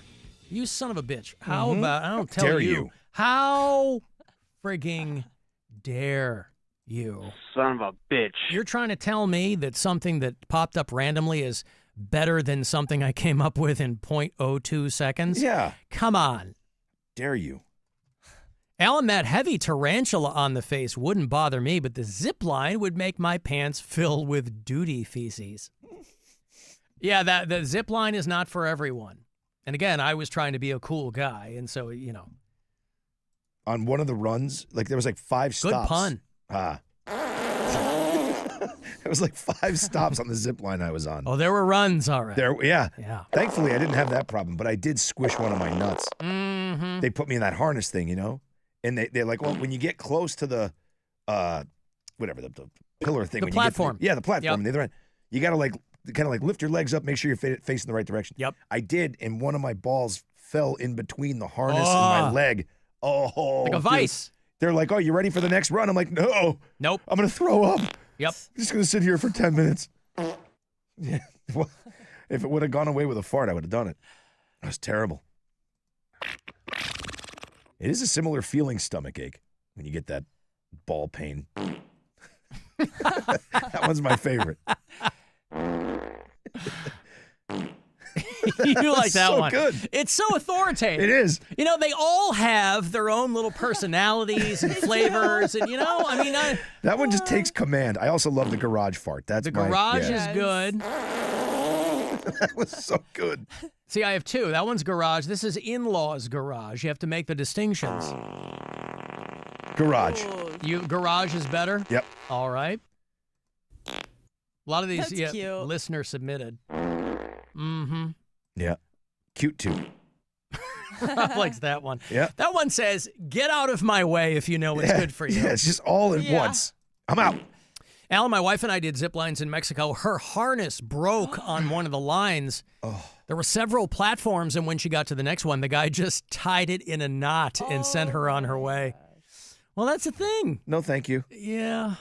But then again, what are you going to do? Yeah. You're going to walk down? I mean, you know, you could, but. I don't know if you can. To your point, you're in the middle of the jungle. Yeah, but the one that we went on, they were all spaced out, but they did have like, because you're waiting to go up. Oh, right. So there's right, steps in the edifice of the ground or whatever. My family walked up with me, and they were all supposed to go, and they were like, "Oh no, absolutely not, nope." Like the kids' knees started buckling. I was like, Yeah. Okay. All right. I'll go. Went alone. Yeah. Alan, it's amazing how similar the Pope and Gene Hackman sound. Well, I don't know what you're talking about. I have to say this to you. Yeah. What do you think you are? Gene Hackman's final autopsy was released as well, and there's no big surprises. It's actually more sad. They said that Gene Hackman, basically, part of it was that he's starved to death. Oh, God. He was already very, very thin. The Office of the Medical Investigator there in New Mexico, he and his wife, of course, died weeks ago in their home. She got the hantavirus from rat feces, rat droppings. He was already in bad shape. He had a history of congestive heart failure. He had kidney trouble. He was in late-stage Alzheimer's disease. The autopsy noted features in his brain consistent with Alzheimer's disease. He tested negative for the hantavirus. So it sounds like once she got sick, she was kind of sequestering herself away from him. But they said that his body, the autopsy showed that his body was consistent with prolonged fasting, which he clearly was not doing voluntarily. They said that his wife was his caretaker, And she died, they think, about 9 days before him. Oh, God. Wow. So they said that he wasn't healthy enough to care for himself. The poor guy probably didn't even realize what was going on. Or didn't know what was going Yeah, on. exactly. Yeah. Couldn't even call someone. Just starved to death. Oh, End of Christ. February, yeah. So she died, one of the dogs, and I showed you that body cam footage a couple of weeks ago when the cops went in there, and it was just a mess. Just a mess. So, yeah, he didn't have the hantavirus. She did. She's the only person taking care of him, and he couldn't take care of himself. It's all a bummer, all the way around. But again, no big surprises in that autopsy report. If you want to leave us messages, you can. A lot of them piled up, both on the iHeartRadio app and on our After Hours line. People who are more prone to leaving voicemails. 216-986-8903. Hey, Alan KLX. This is Walter Williams, your favorite colored commentator. Why don't you bring me on? Wait a second. Did he say colored or color? I don't know who this guy is. He said that. He's calling himself my favorite. Okay, we haven't heard from this guy before. Have we? I have not. I didn't know if he was a throwback to another time. Unless he called a long time ago. I don't remember. If I don't remember, I'm sorry. Hey, Alan KLX. This is Walter Williams, your favorite colored commentator. Why don't you bring me on the show? You should have me part of your team. It needs upliftment. Also. Upliftment? Uh-huh. He said it needs upliftment? Yes. By the way, Walter, God bless you, this will comprise the totality of you being on my show. So, upliftment. Uh-huh. I'm going to write that down. Remember when everybody made fun of Fred Durst years ago because he said, I think we're all in agreement? Yes. And everybody's like, ha, what a dope. Present company included, by the way. The self-professed word nerd. And other people were like, yeah, agreeance is a word. I'm like, whoops. I don't know if that's true or not, but I think we all collectively owed Frederick Durst Esquire an apology. So maybe upliftment is a word, and I don't even know. I don't think so. And I can thank Walt for this. It needs upliftment. Also, I feel that a woman, any woman, has a right to be enhanced through a sexual commentary if she chooses to do so. And I want to find out where the midgets hang. I want a midget. I love a midget. Peace and love. And I hate the show. Oh, man. Wow. Walter, God bless you. You're the best. I don't know you. Unless I've met him, I don't know. Wow, that was... He referred to himself as my favorite color commentator. With a D. He said colored? I think so. That's what it sounded like to me. Well, at KOX, there's so much going on there. I'm so fascinated. So KOX, that's how he spells my name. If he, again, voicemails are muddy. So I'll give him the benefit of the doubt on, he said color commentator. Maybe not. He's clearly doing shtick. Where are the midgets? Many times with the Upliftment. And you want a midget? And a lady can benefit from sexual commentary? Is that what? Yes. Kat, did you get a lot of sexual commentary last week when you guys were in Montana at the hot springs? Commentary from who? Your boyfriend. You mean like dirty talk? Well, I mean, of course. I mean, I love dirty talk personally. I will ask this with the full faith and credit of the United States government behind me. I could not be more curious as to what your dirty talk is. Yep. Knowing you it brings you, upliftment, Alan. knowing you in the coy, guarded way in which we do, right? Kat has not yet, if you've listened to her over the past few weeks, she has not yet come into her full bloom here on the show for a variety of reasons. She's still being kind of very reticent and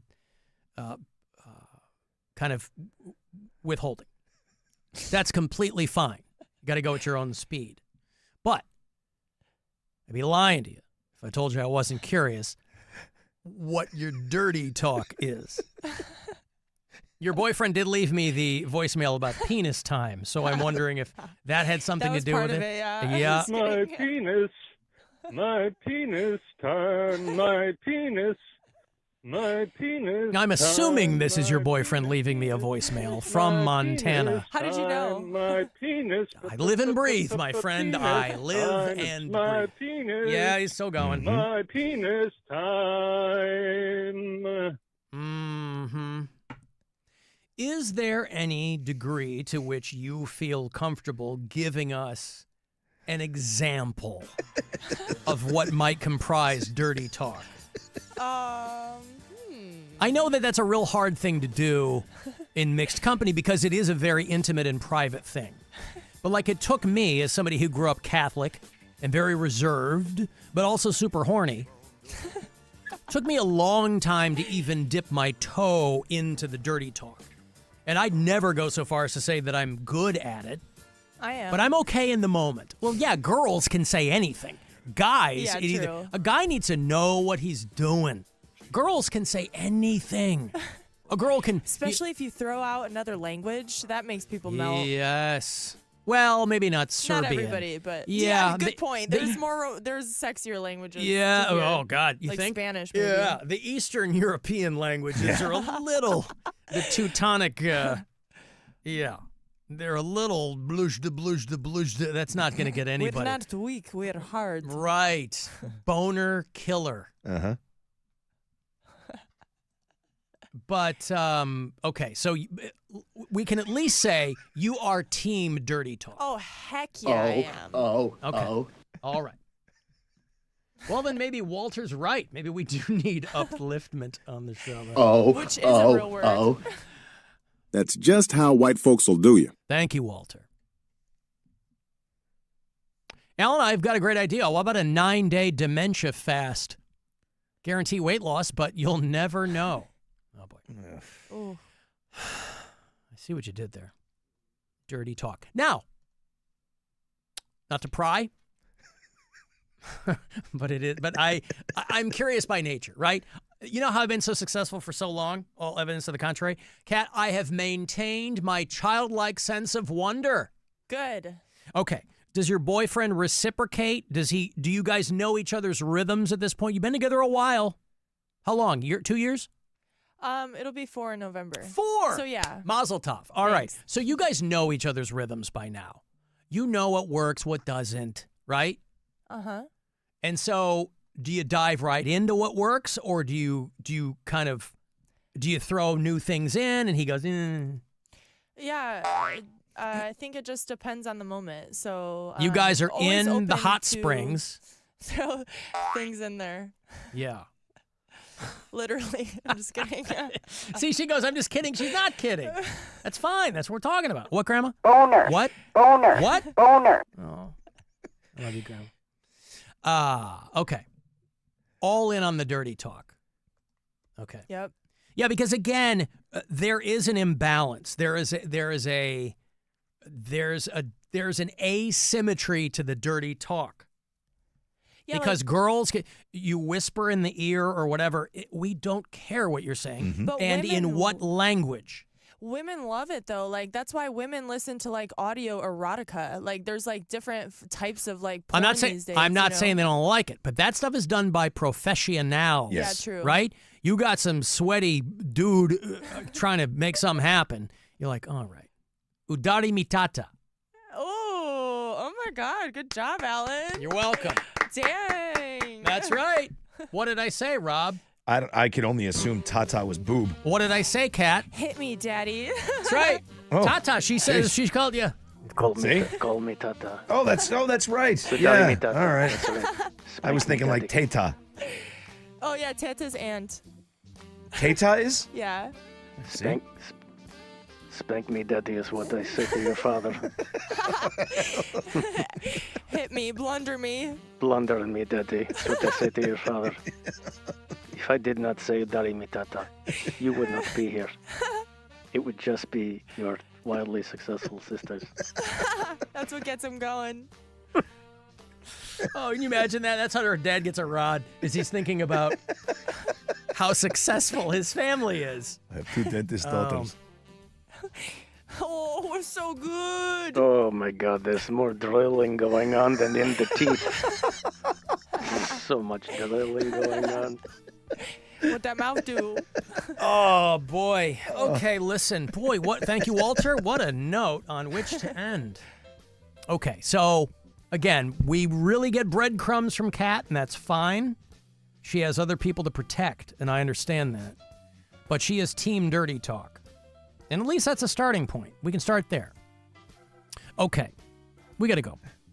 Cavs playoff basketball is not far off. Cavs can wrap it all up tonight with one more win over the Miami Heat. It's 3-0 Cavs. Tonight, 7:30, tip-off in Miami. 7 o'clock is your pregame. You will hear it here. Ugh. All on MMS. Pardon me. Rob, where can people find you? WMMS Rob on Instagram. Kat, where can people... Dari Mitata. Yeah, where can they find you? Cappy Creative or the Serbian Queen on Instagram. Yep. Who's the Serbian prince? The Serbian queen? Because you can't call your boyfriend my Serbian king. Well, right? yeah, because we're not married. Well, you got to be married to call him your king? Well, I mean, okay, I guess. What Yeah, is I mean, what I is call him his king. what is his ethnic extraction? He's half Hawaiian, half Yugoslavian. Oh, right, like you mentioned Serbian, this. Yeah, Croatian, okay. I think she just subtly threw a hint out there about becoming the husband. Oh. I can't call him a king until we get married. He's got to put a ring on it. He's like half Hawaiian, half Yugoslavian. That's the worst pizza I've ever heard in my life. It sounds interesting. Some prosciutto. Yeah, prosciutto. All right. Okay, I'm out there at Alan Cox Show. The program is available for you. I'm being told once again on Spotify. Yes. We figured out our Spotify issues. If that's where you consume this mess, everything's up to date. Otherwise, the iHeartRadio app, always there for you, and you can leave messages for us there as well. The After Hours line, if you want to drop a voicemail, that is 216-986-8903. And that's all. We will return tomorrow around 2 o'clock. Thanks, guys, very much for hanging out. You can watch the show anytime if you want on our YouTube channel. And I will see you in hell. And now I must leave you as the Brady Bunch is on, and I find 4 of those children incredibly arousing. Get out of here. Be careful of what you say. Be careful in every way. Be careful of what you do.